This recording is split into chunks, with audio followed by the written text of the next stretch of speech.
আমরা আজকে দেখব হচ্ছে কারেকশন। ইংরেজি গ্রামারের ক্ষেত্রে কারেকশনের পার্টটা হলো যে এইখানে মূলত ইংরেজি গ্রামার আপনারা যেইগুলো পড়াশোনা করেছেন আহ, সবগুলোই হচ্ছে এই কারেকশনের মধ্যে আসলে চলে আসে।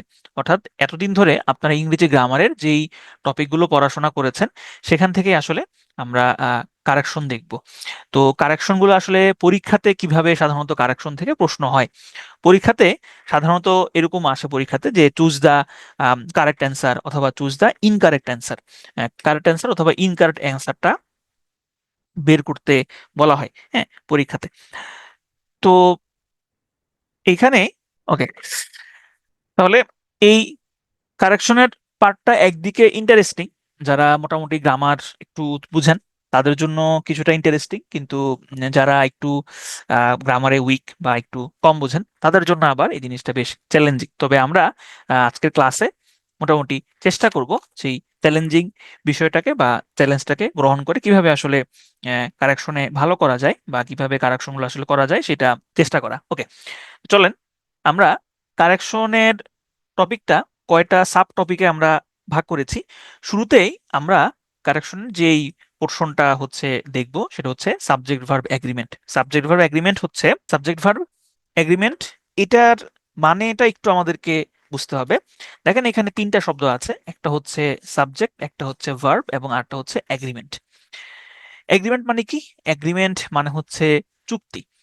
আমরা নিজেদের প্রয়োজনে বিভিন্ন সময় আমরা হচ্ছে বিভিন্ন ধরনের এগ্রিমেন্টে যাই, চুক্তি করি। যেমন ধরেন একদম খুব সহজ একটা এগ্রিমেন্ট হচ্ছে বিয়ে। বিয়ে হচ্ছে এক ধরনের একটা সামাজিক চুক্তি, সামাজিক একটা স্বীকৃতি, একটা ধর্মীয় স্বীকৃতিও বলা যেতে পারে। তো এটা একটা এগ্রিমেন্ট। ঠিক তেমনি ভাবে সাবজেক্ট ভার্ব এগ্রিমেন্ট বলতে বোঝানো হয় যে সাবজেক্টের সাথে ভার্বের এগ্রিমেন্ট।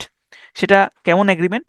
এগ্রিমেন্টটা হচ্ছে যে সাবজেক্ট অনুযায়ী ভার্বটা চেঞ্জ হবে। সাবজেক্ট অনুযায়ী ভার্বটা কিভাবে চেঞ্জ হবে? ধরেন আমরা জানি যে আমরা একটা সিম্পল বাক্য যদি নেই যে he goes to school, he goes to school নাকি হি গো টু স্কুল, এখানে সবাই নিঃসন্দেহে উত্তর করবেন যে এটার অর্থ, এটার ভার্ব অনুযায়ী বা গ্রামার অনুযায়ী এখানে হবে গোজ, হি গোজ টু স্কুল হবে, এখানে গো টু স্কুল হয় না। কেন? কারণ আমরা জানি যে সাবজেক্ট যদি থার্ড পার্সন সিঙ্গুলার নাম্বার হয় তাহলে ভার্বের সাথে এস অথবা ইএস যুক্ত হয়। আমরা কিন্তু অবচেতন মনেই আমাদের ছোটবেলাতে সাবজেক্ট ভার্ব এগ্রিমেন্টের এই বেসিক জিনিসটা আসলে শিখে ফেলেছিলাম। সাবজেক্ট ভার্ব এগ্রিমেন্টের মেইন থিমটাই হলো সাবজেক্ট অনুযায়ী আপনার ভার্বটা চেঞ্জ হবে। যেমন এইখানে সাবজেক্ট যেহেতু থার্ড পার্সন সিঙ্গুলার নাম্বার হয়েছে এবং এই বাক্যটা যেহেতু একটা প্রেজেন্ট ইনডিফিনিট টেন্সে আছে, সুতরাং আমি ভার্বের সাথে এস বা ইএস যুক্ত করতে হয়েছে। তাহলে এখানে হয়েছে হি গোজ টু স্কুল। কিন্তু আমি যদি বলতাম আই, তখন কিন্তু আমি তখন কিন্তু আমি হচ্ছে গোজ লিখতাম না, আমি লিখতাম গো, আই গো টু স্কুল লিখতাম। ঠিক আছে। আবার আমি যদি এইটাকে আমি যদি এটাকে হচ্ছে ইউ দিয়ে লিখতে চাইতাম, সেক্ষেত্রে আমি কিন্তু ইউ গো টু লিখতাম। কিন্তু আবার এই একই সেন্টেন্সগুলোতে সেন্টেন্সগুলোকে আপনি যদি কন্টিনিউয়াস টেন্সে লিখতেন তখন আপনি কি লিখতেন? তখন আপনি এই আই এর জায়গাতে লিখতেন I am going to school. আবার এইখানে ইউর জায়গাতে আপনি লিখতেন you are going to school. আবার হি এর জায়গাতে আপনি লিখতেন he is going to school. তো দেখুন এই যে এখানে ইজ, এম এবং আর, এটা কিন্তু আমার সাবজেক্ট অনুযায়ী চেঞ্জ হচ্ছে। এই যে ভার্বটা সাবজেক্ট অনুযায়ী চেঞ্জ হওয়া, এটাকেই বলা হয় সাবজেক্ট ভার্ব এগ্রিমেন্ট। তা আমরা কিছু সাবজেক্ট ভার্ব এগ্রিমেন্টের কারেকশন সম্পর্কে জানার চেষ্টা করব। দেখুন এখানে আহ, দুইটা বাক্য দেওয়া আছে। একটা বাক্য হলো rice and curry are her favourite food এবং আরেকটা বাক্য হচ্ছে rice and curry is her favourite food. এখানে একটা বাক্য হচ্ছে শুদ্ধ এবং আরেকটা বাক্য হচ্ছে ভুল। এখানে ভুল বাক্য কোনটা? ভুল বাক্যটা হচ্ছে rice and curry are her favourite food এবং সঠিক বাক্য হচ্ছে rice and curry is her favourite food. এখন কথা হচ্ছে যে এটা দুই নাম্বারটা কেন সঠিক হইল? আমরা যেটা জানি যে যদি আমার সাবজেক্ট প্লুরাল হয় তাহলে যেই ভার্বটা আছে সেই ভার্বটাও কিন্তু প্লুরাল হবে। সাবজেক্ট প্লুরাল হলে ভার্বটাও কিন্তু প্লুরাল হয়। তাহলে এইখানে খুব স্বাভাবিকভাবেই আমাদের মনে আসতে পারে যে রাইস এন্ড কারি, এইটা তো দুইটা হচ্ছে এখানে সাবজেক্ট, তাহলে দুইটা সাবজেক্ট তার মানে এখানে প্লুরাল সাবজেক্ট, সুতরাং এখানে তো ভার্বটাও সেরকমই হওয়ার কথা, প্লুরালি হওয়ার কথা, ইজ হওয়ার তো কথা নয়। কিন্তু এখানে কিন্তু ভার্বটা সিঙ্গুলার হবে, প্লুরাল হবে না। কেন? কারণ হলো সবসময় মনে রাখবেন যে যদি এন্ড যুক্ত দুইটা সাবজেক্ট দিয়ে যুক্ত দুইটা সাবজেক্ট দিয়ে যদি সিঙ্গুলার এন্টিটি বোঝানো হয়, তাহলে ভার্বটাও সিঙ্গুলার হবে। এখন এই রাইস এন্ড কারি যে সিঙ্গুলার এন্টিটি, সেটা আপনি কিভাবে বুঝতে পারবেন? খুব সিম্পল একটা জিনিস একটু মাথায় নেওয়ার চেষ্টা করেন। আমরা কি রাইস কারি মানে হচ্ছে তরকারি, হ্যাঁ, ধরেন এখানে তরকারি কোনটা? তরকারি ধরেন এখন শীতকালীন আমাদের আম্মারা এটা খুব ভালো রান্না করে, আমার কাছে এটা খুব ভালো লাগে। এই যে এখন শীতকাল আসতেছে সামনে, এই যে মূলা, তারপরে হইলো সিম, হ্যাঁ, গাজর, কপি, সবকিছু একসাথে, বিশেষ করে ফুলকপি, সবকিছু একসাথে মিলিয়ে, হ্যাঁ, মাছের সাথে, রুই মাছ বা কাতল মাছের সাথে রান্না। তো ধরেন ওইটা। এখন আমরা কি ওইটা ভাত সহ খাই নাকি ভাত ছাড়া খাই? অবশ্যই আমরা ভাত দিয়ে মেখে তারপর খাই। তার মানে রাইস এবং কারি আপনি কিন্তু আলাদা খাচ্ছেন না, আপনি দুইটা একসাথে করে তারপরে খাচ্ছেন। এই কারণেই, এই যে আপনি একসাথে খাচ্ছেন, এই কারণেই এইখানে আর হবে না, এখানে হবে ইজ, যেহেতু আপনি একসাথে খাচ্ছেন। আবার দেখুন এখানে বলেছে bread and butter are all we want নাকি bread and butter is all we want. দেখেন এখানে ব্রেড এন্ড বাটার বলতে মূলত বোঝানো হচ্ছে জীবিকা। ব্রেড এন্ড বাটার বলতে মূলত বোঝানো হচ্ছে জীবিকা। এখন জীবিকা অর্থে নিশ্চয়ই জীবিকা একটা আনকাউন্টেবল নাউন, তাহলে আনকাউন্টেবল নাউন তো সবসময় সিঙ্গুলার হয়। সুতরাং এখানে আমার রং উত্তরটা হচ্ছে 1 নাম্বারটা এবং সঠিক উত্তর হচ্ছে 2 নাম্বারটা। আবার দেখেন এখানে একটা বাক্য দেওয়া আছে, slow and steady win the race নাকি slow and steady wins the race. এখানেও সঠিক উত্তর হচ্ছে slow and steady wins the race. এইখানে একটা বুঝার মতো জিনিস রয়েছে, সেটা হলো এই যে স্লো এবং হচ্ছে স্টেডি, এই দুইটা কোন ধরনের পার্টস অফ স্পিচ যদি আপনাদেরকে প্রশ্ন করা হয়, আপনারা কি উত্তর দিবেন? একটু মনে মনে চিন্তা করেন তো। স্লো আর স্টেডি, এটাকে যদি বলা হয় কোন ধরনের পার্টস অফ স্পিচ, আপনারা কি চিন্তা করবেন?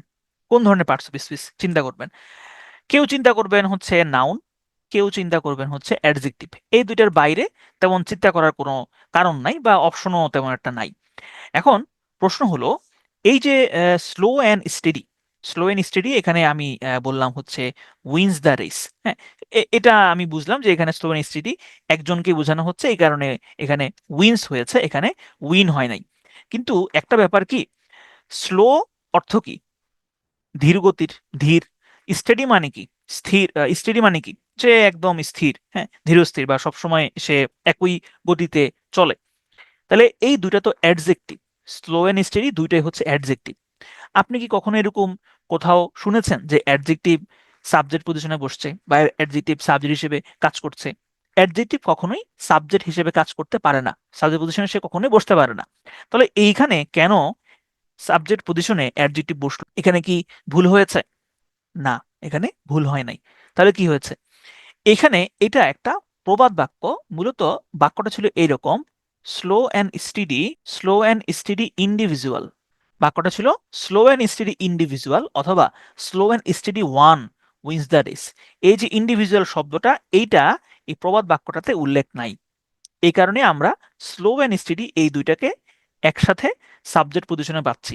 যদিও সাবধান, এই দুইটা কিন্তু অ্যাডজেক্টিভ, নাউন না। পরীক্ষায় যদি কখনো আসে স্লো এন্ড স্টেডি, স্লো এর নিচে দাগ থাকে, স্টেড নিচে দাগ থাকে, খবরদার এটা কিন্তু নাউন হিসেবে দিয়েন না, এটা কিন্তু অ্যাডজেক্টিভ, ঠিক আছে?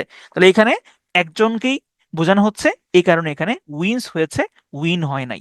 এরপরে আসেন যে আমরা যে নিয়মটা, সেই নিয়মটা একটু দেখি। আমরা আজকের যে কারেকশনের এই ক্লাসটাতে আমরা শুরুতে হচ্ছে কি দেখব? শুরুতে হচ্ছে বাক্য দেখব, হ্যাঁ, শুরুতে বাক্য দেখব, এরপরে হচ্ছে নিয়মটা দেখব, ঠিক আছে? তো এইটা আমরা এইভাবে মোটামুটি আগাবো, কারণ কারেকশনটা এইভাবে করলে ইফেক্টিভ হয়। তাহলে আমরা নিয়মটা হচ্ছে কি, যে এন দ্বারা যুক্ত সাবজেক্টগুলো যদি একক ধারণা বা অর্থ প্রকাশ করে, তাহলে সেই ভার্বটা সিঙ্গুলার হয়। অর্থাৎ যদি সিঙ্গুলার এন্টিটি বোঝায় তাহলে সিঙ্গুলার হবে, আর যদি প্লুরাল এন্টিটি বোঝায় তাহলে প্লুরাল হবে। এরপরে দেখুন, the colour of the books are red নাকি the colour of the books is red. এখানে সঠিক বাক্যটা হচ্ছে the colour of the books is red. কেন? কারণ হলো দেখেন এখানে বলেছে the colour, of the books. এখানে আপনাকে বুঝতে হবে আমার সাবজেক্ট কি বুকস নাকি কালার, কোনটা আমার সাবজেক্ট। এখানে সাবজেক্ট হচ্ছে কালার, বুকস কিন্তু সাবজেক্ট না। তাহলে দ্য কালার হচ্ছে একটা সিঙ্গুলার এন্টিটি, আনকাউন্টেবল নাউন সবসময় সিঙ্গুলার হয়, এই কারণে আমি এখানে ভার্ব ইজ বসাবো।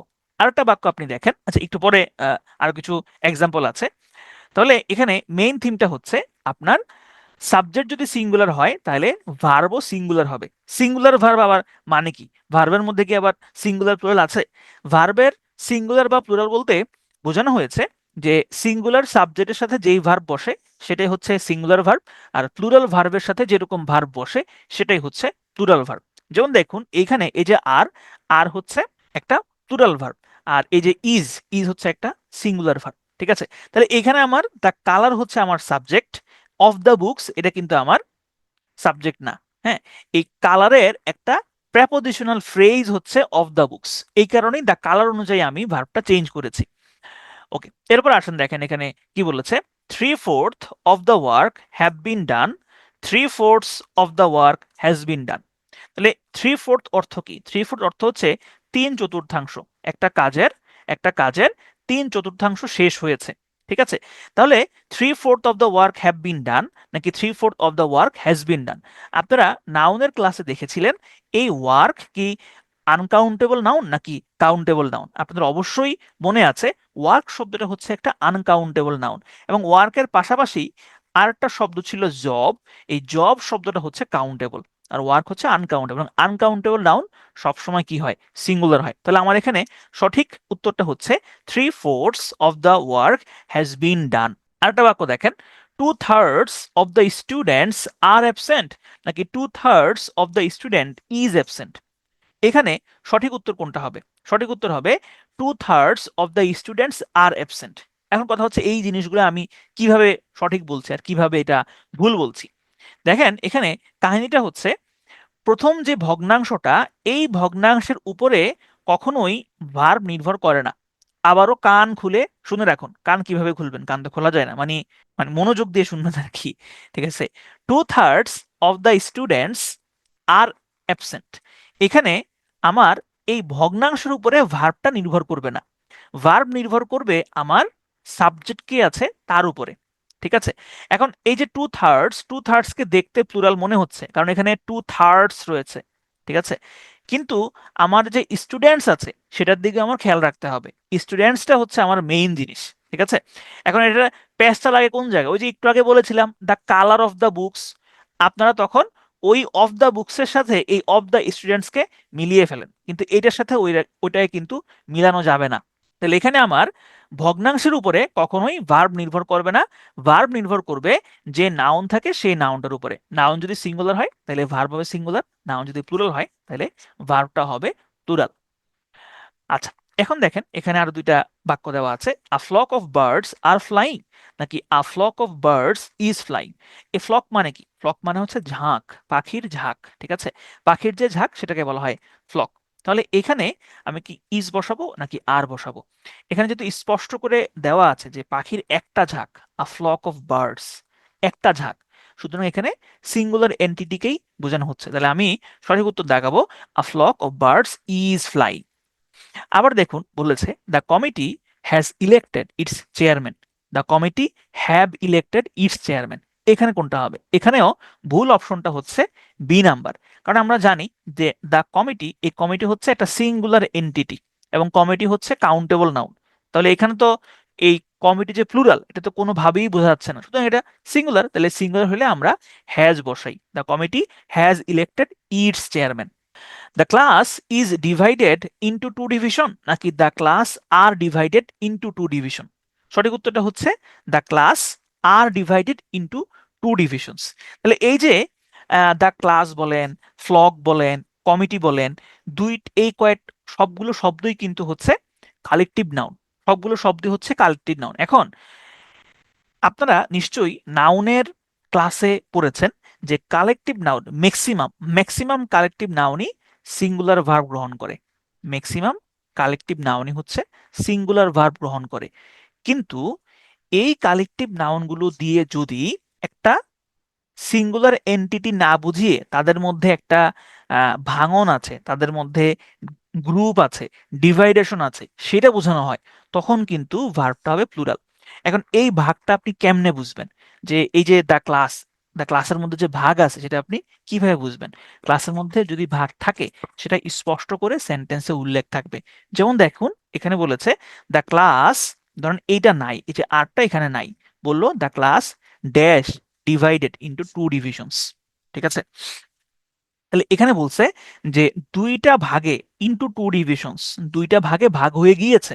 তাহলে দুই ভাগ কি? দুই, তাহলে প্লুরাল। তাহলে এখানে হবে are the class are divided into two divisions. আবার এই বাক্যটা দেখুন, the jury was divided in their opinion. এখন আপনার এখানে অপশন থাকবে কিভাবে? ধরেন এই যে মাঝখানে ওয়াজ, এই ওয়াজটা থাকবে না, এখানে শূন্যস্থান থাকবে। তাহলে the jury dash divided in their opinion. তাহলে আপনি তো এখানে দেখতে পাচ্ছেন যে ডিভাইডেড ইন দেয়ার অপিনিয়ন বলছে। তাহলে দেয়ার বলতে এখানে জুরির মধ্যে, জুরি মানে কি? বিচারক মণ্ডলী। তাহলে বিচারক মণ্ডলীর মধ্যে ডিভাইডেশন হয়ে গিয়েছে। সুতরাং আমি এখানে ওয়াজ বসাবো না, আমি বসাবো হচ্ছে ওয়ার। ঠিক আছে, তার মানে স্পষ্ট করে উল্লেখ থাকবে। যদি উল্লেখ থাকে থাকে যে তাদের মধ্যে ডিভাইডেশন আছে, ভাগ আছে, তখন অবশ্যই সেখানে প্লুরাল ভার্ব হবে। এরপর দেখেন এখানে বলেছে আ number of students has applied for admission. A number of students have applied for admission.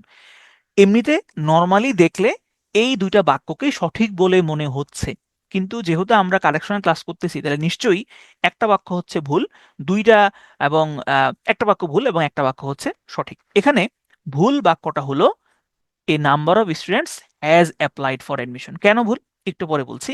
আরো দুইটা বাক্য দেখেন, the number of girls in this college are increasing day by day. The number of girls in this college is increasing day by day. এখানেও 2 নম্বর যে অপশনটা আছে সেই অপশনটা হচ্ছে সঠিক এবং 1 নম্বর অপশনটা হচ্ছে ভুল। এখন আসেন ব্যাখ্যাতে চলে যাই। তাহলে এখানে আমরা দেখলাম যে দুইটা স্লাইডে আমরা দুইটা ফ্রেজ পেলাম, একটা হচ্ছে এ নাম্বার অফ এবং আরেকটা হচ্ছে দা নাম্বার অফ। এখন কোনটা দিয়ে আসলে কি বোঝায় দেখেন, মনে রাখবেন এই যে দা নাম্বার অফ, এই দা নাম্বার অফ এটাও প্লুরালের সাথে বসে এবং এ নাম্বার অফ এইটাও প্লুরালের সাথে বসে। আচ্ছা, এটার আগে একটু ব্যাখ্যা করি। আমরা নিশ্চয়ই ডিটারমাইনারের কথা মনে আছে আপনাদের? ডিটারমাইনার আমরা শিখেছিলাম মেনি। মেনি, এই ডিটারমাইনারটার অর্থ কি? এই ডিটারমাইনারটার অর্থ হচ্ছে অনেক। অনেক মানে অনেক, অনেক বেশি, অনেক বেশি সংখ্যায় আছে। হ্যাঁ, মেনি প্রবলেমস, মেনি ওয়াটার হয়, মেনি সুগার হয়, মেনি কার্স হয়, মেনি বিল্ডিংস হয়, মেনি পিপল হয়। তাহলে এই মেনি শব্দটা, আচ্ছা মেনি ওয়াটার হয় না, হ্যাঁ, কারণ হচ্ছে এটা মাচ ওয়াটার হয়, কারণ মেনি শব্দটা সবসময় কাউন্টেবল নাউনের সাথে বসে। মেনি অর্থটা যেই অর্থ প্রদান করে, একইভাবে এ নাম্বার অফ শব্দটাও একই অর্থ প্রদান করে। অর্থাৎ মেনি যেরকম হচ্ছে অনেক, ঠিক একইভাবে এ নাম্বার অফ মানে হচ্ছে অনেক, সংখ্যায় অনেক বেশি। তাহলে এ নাম্বার অফ এবং মেনি দুইটা দুইটার জায়গায় বসতে পারবে। তাহলে আপনি যদি এ নাম্বার অফ এর জায়গায় আপনি যদি মেনি দিয়ে দেন, তাহলে এই বাক্যটা কেমন দাঁড়াবে? Many students has applied for admission হবে, নাকি many students have applied for admission হবে?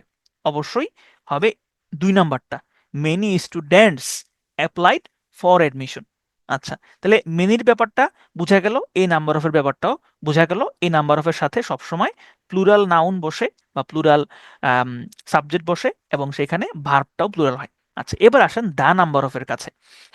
দা নাম্বার অফ এ দিয়ে বোঝায় হচ্ছে একটা নির্দিষ্ট সংখ্যা, কারণ আমরা জানি দা মানে হচ্ছে নির্দিষ্ট। তাহলে দা নাম্বার অফ দিয়ে নির্দিষ্ট সংখ্যা বোঝায়, নির্দিষ্ট সংখ্যা বোঝায়। এখন এই নির্দিষ্ট সংখ্যা হতে পারে সেটা 10, হতে পারে সেটা 20, হতে পারে সেটা 30, আমরা জানি না সেটা কত, কিন্তু সেটা একটা নির্দিষ্ট সংখ্যা। যেহেতু এটা একটা নির্দিষ্ট সংখ্যা, এই কারণে দা নাম্বার অফ এর সাথে যে নাউনটা বসে সেইটা প্লুরাল হয়, কিন্তু ভার্বটা সিঙ্গুলার হয়। খেয়াল করেন, দা নাম্বার অফ এটার সাথে যে নাউনটা বসে সেটা প্লুরাল হয়, কিন্তু ভার্বটা হয় সিঙ্গুলার। তাহলে আমরা বলতে পারি এরকম যে এ নাম্বার অফ এটার সাথে নাউন এবং ভার্ব দুইটাই হয় প্লুরাল, আর দা নাম্বার অফ এর সাথে যেই নাউনটা থাকে দা নাম্বার অফ এর সাথে, যে নাউনটা থাকে সেটা হয় প্লুরাল, কিন্তু ভার্বটা হয় সিঙ্গুলার। ঠিক আছে, ওকে। এরপর আসেন, এখানে বলছে $5,000 আর এ ফেয়ার প্রাইস নাকি $5,000 ইজ এ ফেয়ার প্রাইস। এটা আপনারা রাইট ফর্ম অফ ভার্বের ক্লাসেও দেখেছেন, যে টাকা পয়সা, তারপরে সময়, ডিস্টেন্স, পরিমাণ, এগুলো কখনোই সিঙ্গুলার এন্টিটি হিসেবেই সবসময় ইউজ হয়, এগুলো কখনোই প্লুরাল এন্টিটি হিসেবে ইউজ হয় না। তাহলে এই যে বলছে $5,000, এটা হবে ইজ এ ফেয়ার প্রাইস, এটা আর এ ফেয়ার প্রাইস হবে না। তারপরে measles take a long time to get over. Measles হচ্ছে একটা রোগের নাম, ঠিক আছে। এখন দেখেন, আমরা সাধারণত জানি যে ধরেন একটা শব্দ আমি লিখলাম হচ্ছে বুক, বুকের সাথে যখন আমি এস দিয়ে দিব তখন সেটা হয়ে যাবে প্লুরাল, বুক থেকে হয়ে যাবে বুকস। তো এখন এই যে বুক থেকে হচ্ছে বুকস হইল, কিন্তু আহ, এইটার এইটা কিন্তু প্লুরাল। সুতরাং আমাদের অবচেতন মন সবসময় খেয়াল রাখে যে কোন শব্দটার সাথে এস আছে, শেষে এস আছে, যদি এস থাকে সেটাকে আমরা প্লুরাল হিসেবে ধরে নিই। সেই হিসাবে এই মিজলসটাকেও দেখতে প্লুরাল মনে হচ্ছে, দেখতে প্লুরাল মনে হলেও এটা কিন্তু প্লুরাল না। মিজলস হচ্ছে একটা রোগের নাম, এবং এটা হচ্ছে একটা সিঙ্গুলার এন্টিটি। সুতরাং আমার 1 নম্বর যে বাক্যটা আছে সেটা হচ্ছে ভুল। Measle take a long time to get over. ঠিক আছে, সঠিক উত্তর হবে measles takes a long time to get over.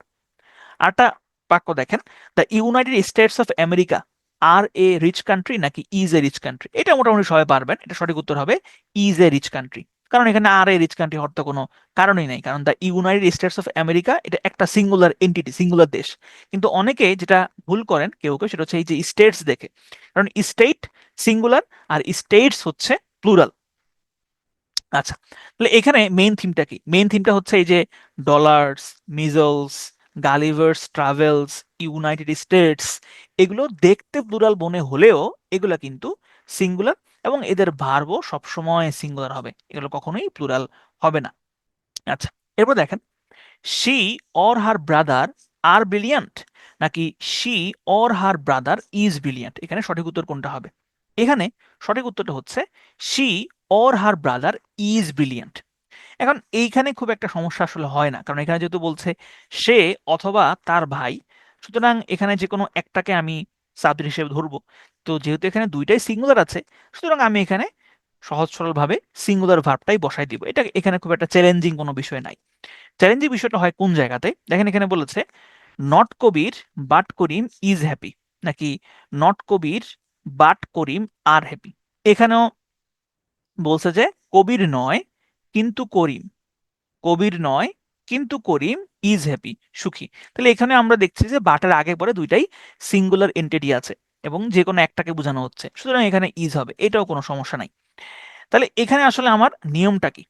নিয়মটা হচ্ছে যে যদি দুইয়ের বেশি, দুই অথবা দুইয়ের বেশি কোনো সিঙ্গুলার অবজেক্ট অর, নর বা বাট দিয়ে যুক্ত থাকে, তাহলে এগুলোর পরে সবসময় সিঙ্গুলার ভার্ব হয়, কখনোই প্লুরাল ভার্ব হয় না। ঠিক আছে, আমরা খেয়াল করেন, অর, নর বা বাট দিয়ে, বাটের দুই পাশে, অরের দুই পাশে বা নরের দুই পাশে যদি সিঙ্গুলার সাবজেক্ট থাকে তাহলে ভার্বটা হচ্ছে সিঙ্গুলার হয়, এটা একদম ইজি।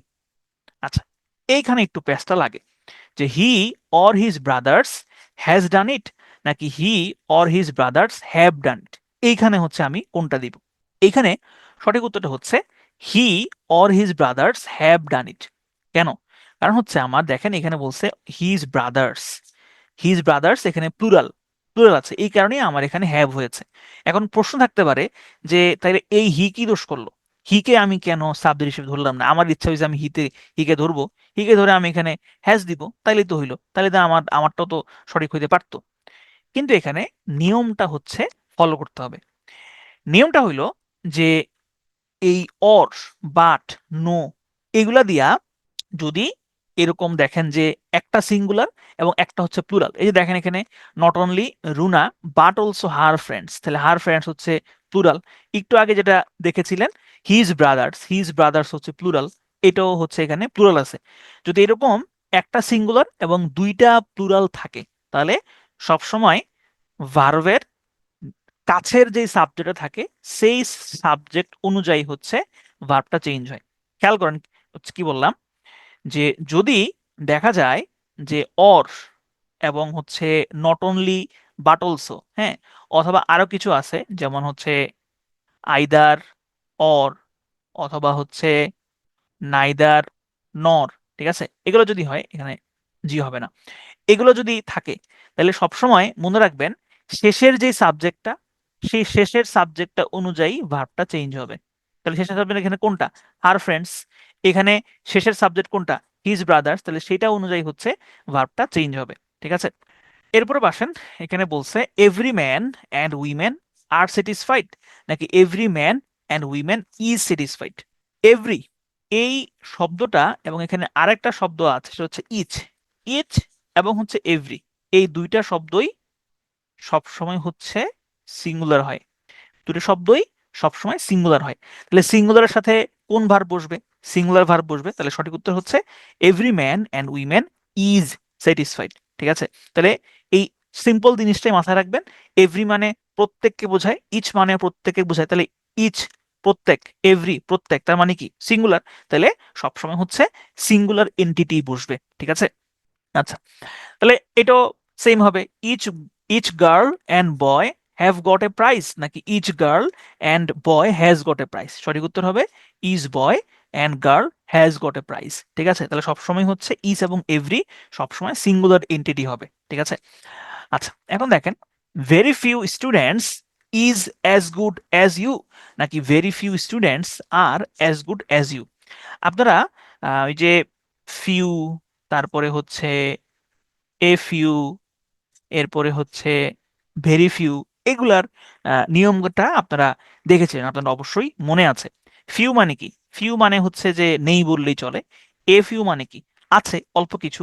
ভেরি ফিউ মানে কি, যে যে অল্প কিছু আছে তাদের সবাই, এটাই ছিল। আর এই ফিউ কার সাথে বসে, সবসময় কাউন্টেবল নাউনের সাথে বসে। কোন ধরনের কাউন্টেবল নাউন, সবসময় প্লুরাল কাউন্টেবল নাউনের সাথে বসে। তাহলে এখানে দেখেন very few students is as good as you হবে, নাকি very few students are as good as you হবে। আপনি যদি নর্মাল সেন্সে চিন্তা করেন তাহলেও দেখবেন যে very few students are as good as you হয়। কেন, কারণ হচ্ছে এখানে তো স্টুডেন্টস আছে, এটা কি সিঙ্গুলার নাকি প্লুরাল, অবশ্যই সিঙ্গুলার, সুতরাং আমি তো কোনোভাবেই সিঙ্গুলার ভার্ব বসাবো না, আমাকে অবশ্যই প্লুরাল ভার্ব বসাইতে হবে। আর এটা দেখেন most of the people attends the function, নাকি most of the people attend the function, এখানে কোনটা ভুল কোনটা সঠিক।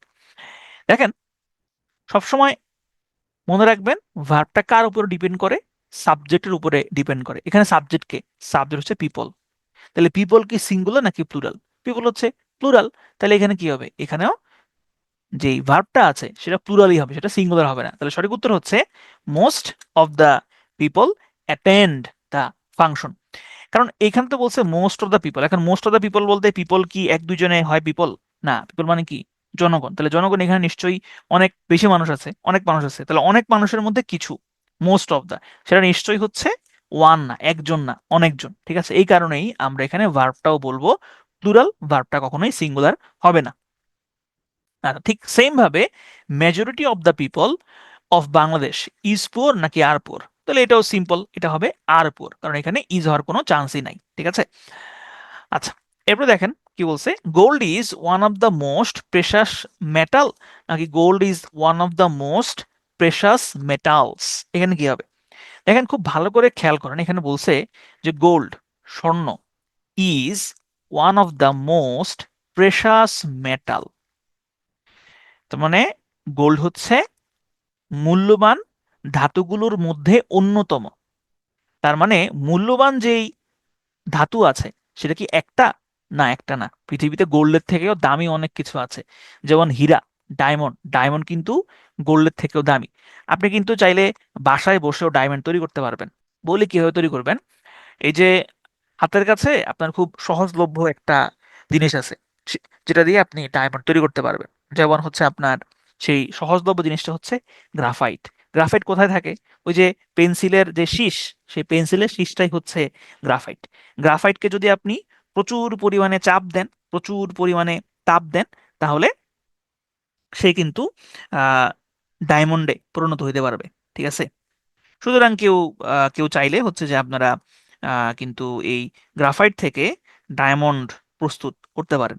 তবে সেটা করার জন্য কি পরিমাণ তাপ দিতে হবে, কি পরিমাণ চাপ দিতে হবে, আপনার চাপ লাগবে খুব বেশি না। এই আপনার মোটামুটি 1.5 লাখ অ্যাটমসফিয়ার, প্রায় 1.5 লাখ অ্যাটমসফিয়ারের মতো চাপ লাগবে। আর টেম্পারেচারও খুব বেশি লাগবে না, এই 2800 নাকি 2700 ডিগ্রি সেলসিয়াসের মতো লাগবে আর কি। এই পরিমাণ চাপ আর তাপ দিলে কিন্তু আপনি গ্রাফাইট থেকে ডায়মন্ড পেয়ে যাবেন, ঠিক আছে। তো এখন আসেন, এখানে বলছে যে গোল্ড হচ্ছে one of the most precious. One of the most precious মানে হচ্ছে কি, অনেকগুলো ওয়ান, এক, সেই এক কতগুলোর মধ্যে, মোস্ট প্রেশাস মেটালস, অনেকগুলো মূল্যবান ধাতুর মধ্যে একটা হচ্ছে গোল্ড। তাহলে এখানে, এইখানে যেহেতু ওয়ান আছে, এই ওয়ান মানে এরকম না যে এখানে এই মূল্যবান ধাতুও একটা, মূল্যবান ধাতু অনেকগুলো, তাদের মধ্যে হচ্ছে একজন, ঠিক আছে। যেমন আমি বললাম যে he is one of the best students, তাহলে অনেকজন বেস্ট স্টুডেন্টস আছে, তার মধ্যে একজন হচ্ছে সে। সুতরাং এখানে আমি বসাবো মেটালস, আমি কিন্তু মেটাল বসাবো না, ঠিক আছে। স্বর্ণের দাম যেভাবে বাড়তেছে, পারলে হচ্ছে স্বর্ণে বিনিয়োগ করেন। স্বর্ণে বিনিয়োগ করলে কিন্তু আসলে লস হবে না। হ্যাঁ, স্বর্ণ, প্রথমত স্বর্ণে বিনিয়োগ করা কেন লস না, কারণ হচ্ছে স্বর্ণ এটা ক্ষয় হয় না। হুম, যেটা একদম পিওর স্বর্ণ যেটা, সেটা হচ্ছে ক্ষয় হয় না। আপনি 100 বছর পরেও সেম স্বর্ণটাই আপনি পাবেন। হ্যাঁ, এবং এই পৃথিবীর কেউ স্বর্ণ ধ্বংস করতে পারবে না। স্বর্ণ ধ্বংস করতে হইলে একটাই ওয়ে, সেটা হচ্ছে নিউক্লিয়ার বিস্ফোরণ ঘটানো। এছাড়া স্বর্ণকে আপনি ধ্বংস করতে পারবেন না। এবং এই স্বর্ণ কিন্তু আপনার পৃথিবীর মানুষ এটাকে তৈরি করে নাই। এটা হচ্ছে যে আপনি যখন হইল পৃথিবী যখন তৈরি হয়েছে, তখনই হচ্ছে পৃথিবী তৈরি হওয়ার বিভিন্ন প্রক্রিয়া ছিল, তখনই হচ্ছে এই স্বর্ণ তৈরি হয়। এগুলা অনেক মানে সাইন্টিফিক কথাবার্তা, জটিল কথাবার্তা, ওইদিকে যাব না, জাস্ট এতটুকু মাথায় রাখবেন আর কি, যে স্বর্ণ খুব দামি জিনিস। এবং টাকা পয়সা সবকিছু শেষ হয়ে গেল, স্বর্ণের ডিমান্ড আসলে শেষ হবে না। স্বর্ণের ভরি এখন কত? প্রায় 2 লাখ মনে হয়। হ্যাঁ, 2 লাখের উপরে। যারা বিয়ে শাদী করে নাই তারা বিপদে পড়বেন, যদি স্বর্ণ দিয়ে বিয়ে করতে চান আর কি, তাহলে বিপদে পড়ে যাবেন। এত যদি টাকা পয়সা না থাকে, তাহলে তো স্বর্ণ টর্ণ কিনতে পারবেন না। আচ্ছা, যাই হোক, তাহলে এখানে মেইন জিনিসটা হচ্ছে যে এই যে very few, most other, few other, many other, most other, one of the, এগুলা সব সময় মনে রাখবেন প্লুরাল নাউনের পূর্বে বসবে, ঠিক আছে। এগুলো সব সময় প্লুরাল নাউনের পূর্বে বসবে, প্লুরাল নাউনের আগে বসবে এগুলা, ঠিক আছে। আচ্ছা, এরপরে আসেন মেনি এ। মেনি এ, এটা মনে হয় আপনাদেরকে বলেছি রাইট ফর্ম অফ ভার্বে, যে মেনির সাথে আপনি আরো কিছু মেনি আছে, যেমন মেনি, আ গ্রেট মেনি, তারপরে হচ্ছে আম, এ মেনি, এই সবগুলো অর্থ কিন্তু সেম। কিন্তু যদি বলা হয় মেনি এ, এই মেনি এ দিয়ে কিন্তু আবার অনেক বোঝায় না। মেনি এ দিয়ে বোঝায় অনেকের মধ্যে প্রত্যেককে, অনেকের মধ্যে প্রত্যেককে সিঙ্গুলার সিঙ্গুলার সিঙ্গুলার করে হচ্ছে আপনার বোঝানো হয়, ঠিক আছে। তাহলে এই যে এখানে যেহেতু অনেকের মধ্যে প্রত্যেককে সিঙ্গুলার সিঙ্গুলার করে, সিঙ্গেল সিঙ্গেল করে বোঝানো হয়, এই কারণে এই মেনি এর সাথে কিন্তু প্লুরাল হয় না, মেনি এর সাথে হয় হচ্ছে সিঙ্গুলার। তাহলে যেহেতু আমরা মেনি দেখলেই আমাদের মনের মধ্যে প্লুরাল ভাবটা জন্ম নেয়, সুতরাং এইটা মাঝে মধ্যে পরীক্ষাতে দেয়, হ্যাঁ, টেস্ট করার জন্য। তাহলে মনে রাখবেন, মেনির পরে যখন এ দেখবেন, তখন সেটা কখনোই প্লুরাল এন্টিটি নয়, সেটা হচ্ছে একটা সিঙ্গুলার এন্টিটি। তাহলে যেহেতু সিঙ্গুলার এন্টিটি, সুতরাং এটার সাথে নাউনটা হবে সিঙ্গুলার এবং ভার্বটা হবে singular, many a student is present হবে সঠিক উত্তর। ওকে, এই যে এখানে আবার এক্সাম্পল দিছে এ গ্রেট মেনি দিয়ে। এ গ্রেট মেনি যে কথা, মেনিও একই কথা, আবার এ মেনিও একই কথা। তো এটার সাথে সবসময় নাউনটাও প্লুরাল হয় এবং ভার্বটা হয় হচ্ছে প্লুরাল।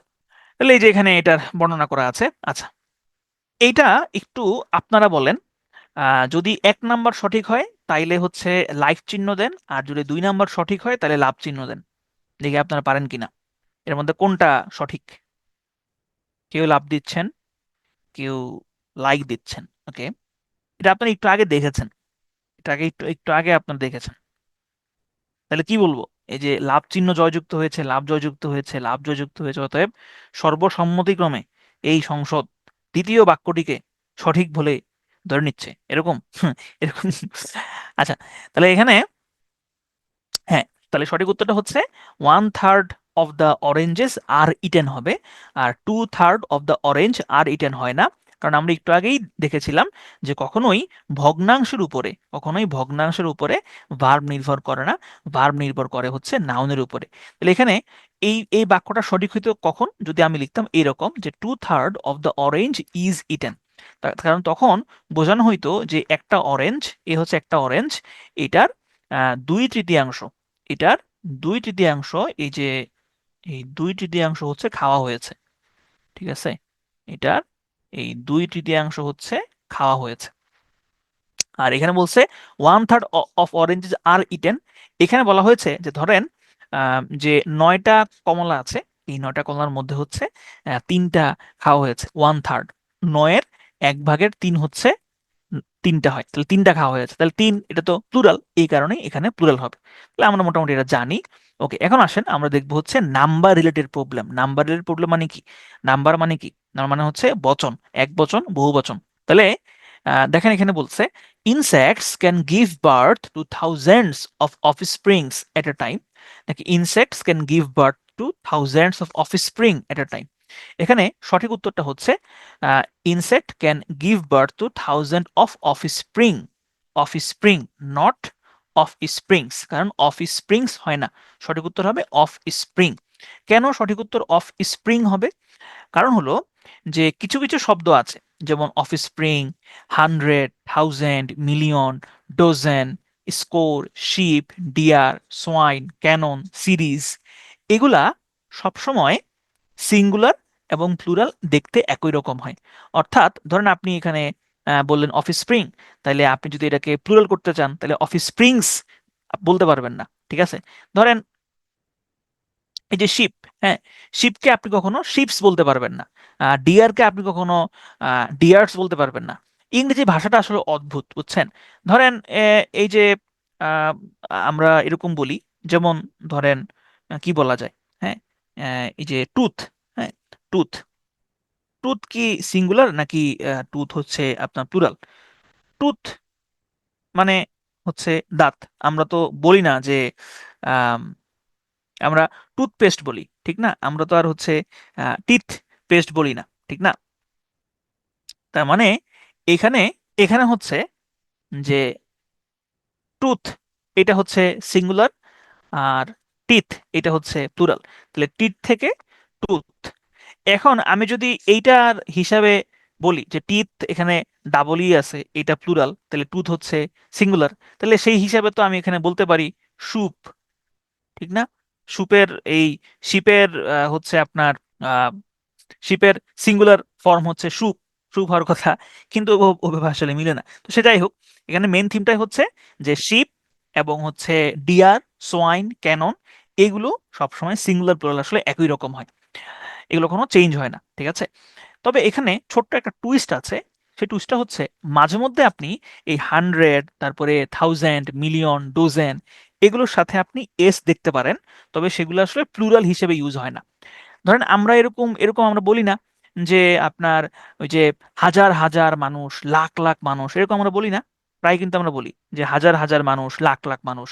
তো এরকম হাজার হাজার, লাখ লাখ যখন আপনি বলবেন তখন আপনি বলতে পারেন এরকম, ধরেন আমি বললাম যে শত শত মানুষ উপস্থিত ছিল, সেক্ষেত্রে আপনি বলতে পারেন এরকম যে hundreds of people were present, hundreds of people were present, হ্যাঁ। তারপরে ধরেন আমি বললাম যে লক্ষ লক্ষ মানুষ উপস্থিত ছিল, তাহলে সেটা হবে millions of people were present. ঠিক আছে, আচ্ছা, এরপরে আসেন এটা এখানে কোনটা ভুল কোনটা শুদ্ধ, এটা সবাই মোটামুটি পারবেন। এটা 1 নম্বরটা হচ্ছে ভুল, কারণ এখানে ফার্নিচার্স আছে, কারণ ফার্নিচার হচ্ছে আনকাউন্টেবল, ফার্নিচার আনকাউন্টেবল সাথে কখনোই আমরা এস যুক্ত করি না। লেখেন মেন থিমটাই হচ্ছে এই যে bread, expenditure, furniture, scenery, information, ship, হ্যাঁ, মেশিনারি, এগুলোর কোনো কিন্তু প্লুরাল নাই। Okay, the news is publish নাকি আর পাবলিশ, এটা আপনারা মোটামুটি জানেন। নিউজ হচ্ছে একটা আনকাউন্টেবল নাউন, আনকাউন্টেবল নাউনের সাথে সবসময় ইজ বসে, এটা কখনোই আর হবে না। ওকে, দ্য গ্যালোজ, গ্যালোজ মানে হচ্ছে ফাঁসির কাষ্ঠ, এটাও সিঙ্গুলার, সুতরাং সবসময় সিঙ্গুলার এন্টিটি, ভার্বও সিঙ্গুলার হবে। ওকে, তাহলে এগুলো আমরা মোটামুটি জানি। তাহলে দেখেন এখানে নিয়মটা দেওয়া আছে যে physics, economics, mathematics, news, wages, gallows দেখতে প্লুরাল মনে হয়, কিন্তু এগুলো আসলে সবসময় হচ্ছে সিঙ্গুলার। আচ্ছা, এরপর দেখেন কিছু শব্দ আছে যেগুলো সবসময় হচ্ছে প্লুরাল মিন করে, যেমন Hasan left the hostel with all his belongings. ওটা দেখতে এগুলারে সবসময় প্লুরাল হিসেবে এগুলা বসে, ঠিক আছে। আবার দেখেন হি earns a good earnings, not earning, earnings হবে। তাহলে এগুলো সবসময় হচ্ছে প্লুরাল রূপে ব্যবহৃত হয়, এগুলো কোনো সিঙ্গুলার রূপে এরকম না যে আপনি সেভিং বলবেন, হ্যাঁ আপনাকে সেভিংসই বলতে হবে, আপনাকে সারাউন্ডিংস বলতে হবে, আর্নিংসই বলতে হবে, শেষে এসটা অটোমেটিক্যালি বসে যাবে। এগুলো এইভাবেই বসে, এগুলো প্লুরাল হিসেবেই বসে, ঠিক আছে। আচ্ছা, এরপরে দেখেন এই যে একটু আগে যে এক্সাম্পল দিয়েছিলাম সেটা, the man invited several hundreds of people নাকি হান্ড্রেড অফ পিপল। তাহলে এখানে বলছে যে এই লোকটা কয়েক হাজার মানুষকে দাওয়াত দিয়েছিল, ইনভাইট করেছিল। তাহলে কয়েক হাজার মানে হাজার হাজার মানুষ, তাহলে এখানে আমরা হান্ড্রেডস বসাবো, ঠিক আছে। আবার দেখেন আরেকটা এক্সাম্পল, আচ্ছা এখানে আর এক্সাম্পল নাই। এই যে হান্ড্রেড, থাউজেন্ড, মিলিয়ন, ডোজেন, এই শব্দগুলোর সাথে সাধারণত কোনো অ্যাজ বসে না প্লুরাল অর্থে, কিন্তু এগুলোর আগে যদি ইনডেফিনিট কোনো ডিটারমাইনার বসে। ইনডেফিনিট ডিটারমাইনার মানে কি? যেমন ধরেন সাম, তারপরে ধরেন বললাম সেভারেল। এখন সাম মানে কি? কিছু। সেভার মানে কি? সেভার অর্থ কিন্তু কিছু। এখন সাম অর্থ কিছু, সেভার অর্থ কিছু, কিন্তু সেই কিছু কত কিছু বা সেই কিছুটা কেমন সেটা কি আমরা জানি? না, সেটা আমরা জানি না, ঠিক আছে। তাহলে সাম অর্থ কিছু, সেভার মানেও কিছু, কিন্তু সেটা কেমন, কত পরিমাণে কিছু, সেটা আসলে আমরা জানি না। যেহেতু আমরা জানি না, এটাকে বলা হয় অনির্দিষ্ট জ্ঞাপক ডিটারমাইনার বা ইনডেফিনিট ডিটারমাইনার, ঠিক আছে। তাহলে এরকম হাজার হাজার, শত শত, এই অর্থ প্রকাশ করার জন্য আমরা থাউজেন্ডস এবং হান্ড্রেডস বসাইতে পারি। ওকে, এবার আসেন আমরা দেখবো হচ্ছে, আচ্ছা এটা পড়ার আগে আমরা একটু রিক্যাপ করে আসি। আমরা অনেকক্ষণ ধরে বক বক শুনছি, একটু পেছনে আমরা যাই, পেছনে একটু স্মৃতিচারণ করে আসি। তাহলে আমরা এখানে দেখলাম কি কি, আমরা দেখলাম হচ্ছে সাবজেক্ট ভার্ব এগ্রিমেন্ট, যে যদি সাবজেক্ট সিঙ্গুলার হয় তাহলে ভার্ব হবে সিঙ্গুলার, সাবজেক্ট প্লুরাল হয়ে ভার্ব হবে প্লুরাল। এখানে রাইস এন্ড কারি এটা সিঙ্গুলার এন্টিটি মিন করছে, এই কারণে এখানে এটা ইজ হবে। আচ্ছা, এরপরে আমরা দেখলাম হচ্ছে bread and butter, are all we want নাকি bread and butter is all we want. সঠিক উত্তর হবে bread and butter is all we want. Slow and steady win the race নাকি উইন্স দ্য রেস। সঠিক উত্তর হবে উইন্স দ্য রেস, কারণ slow and steady হচ্ছে এটা একটা সিঙ্গুলার এন্টিটি। তারপরে আমরা দেখলাম হচ্ছে এখানে দা কালার, দা কখনোই হচ্ছে এই যে প্রেপোজিশনাল যে ফ্রেজটা আছে এইটার দিকে তাকাইলে হবে না, আমার মেইন সাবজেক্ট কোনটা সেইটা আমার আগে বুঝতে হবে। তাহলে দা কালার এটা হচ্ছে সিঙ্গুলার এন্টিটি, সুতরাং এখানে আমার ইজ হবে। আচ্ছা, এরপরে দেখেন বলছে 3/4 of the work have been done নাকি 3/4 of the work has been done. তাহলে সঠিক উত্তরটা হবে 3/4 of the work has been done, ঠিক আছে। তাহলে এখানে ওয়ার্কটা হচ্ছে আনকাউন্টেবল নাউন। এখানে মেইন থিমটা হচ্ছে ভগ্নাংশের উপরে কখনোই আমার ভার্ব নির্ভর করবে না। ওকে, তারপরে হচ্ছে আমরা দেখলাম যে কালেকটিভ নাউন, কিছু কিছু কালেকটিভ নাউন আছে, মানে প্রায় ম্যাক্সিমাম কালেকটিভ নাউনের সাথেই হচ্ছে সিঙ্গুলার ভার্ব হয়। কিছু কিছু কালেকটিভ নাউন আছে যেগুলো আর সাথে হচ্ছে প্লুরাল ভার্ব হয়। যেমন কি কি? যেমন দা পুলিশ, পুলিশের সাথে কিন্তু প্লুরাল হবে। তারপরে হচ্ছে ক্যাটল, ক্যাটলের সাথে কিন্তু কি প্লুরাল ভার্ব হবে। তারপরে পোল্ট্রি, পিপল, এগুলোর সাথে কিন্তু প্লুরাল ভার্ব হয়। কিন্তু বাকি যত কালেকটিভ নাউন আছে সবার সাথেই হচ্ছে সিঙ্গুলার ভার্ব হয়। যদি এগুলা সিঙ্গুলারলি বসে তাহলে সিঙ্গুলার ভার্বই হবে। যেমন যে এ ফ্লক বলছে এখানে, তাহলে একটা পাখির ঝাঁক, সুতরাং এখানে আমরা সিঙ্গুলার ভার্বই বসিয়েছি।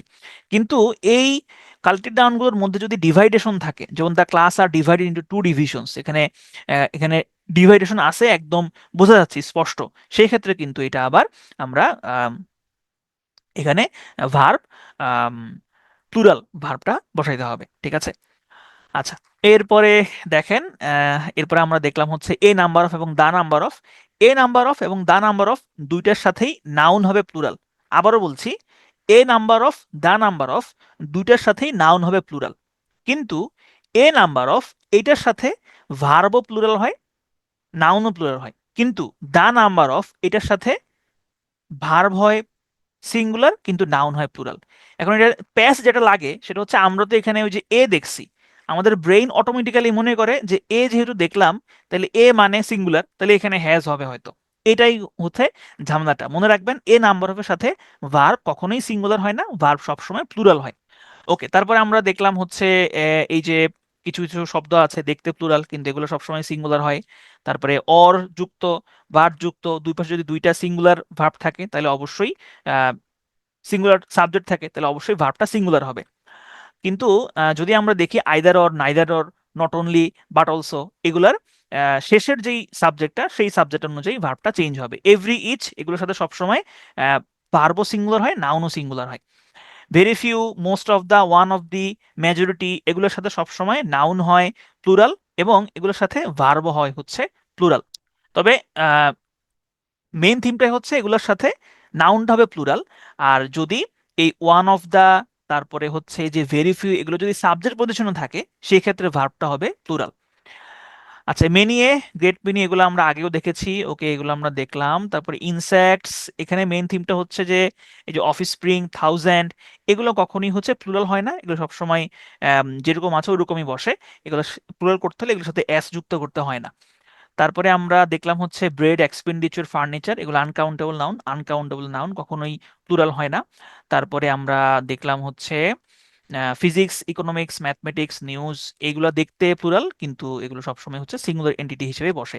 বিলঙ্গিংস, আর্নিংস, সারাউন্ডিংস, সেভিংস, এগুলো সবসময় এইভাবেই বসে, অর্থাৎ এগুলোর সাথে এস বসে, এগুলো কখনোই হচ্ছে সিঙ্গুলার, বা এগুলোর সিঙ্গুলার প্লুরাল নাই, এগুলো সবসময় হচ্ছে এরকম এস যুক্ত ভাবেই বসে। ওকে, এখন আসেন আমরা দেখব হচ্ছে কিছু জিরান পার্টিসিপেলের রুল। জিরান পার্টিসিপেলের যে নিয়মগুলো আছে এগুলো আমরা অলরেডি জানি। যেমন এটা আমরা রাইট ফর্ম অফ ভার্বে পড়েছি, ওই যে কান্ট হেল্প, তারপরে উড ইউ মাইন্ড, ওড দি, এগুলোর সাথে সবসময় কি হয়, সবসময় হচ্ছে ভার্বের সাথে আইএনজি যুক্ত হয়। তাহলে এখানে সঠিক উত্তর হবে আই কান্ট হেল্প লাফিং, তার মানে আমি না হেসে পারছি না।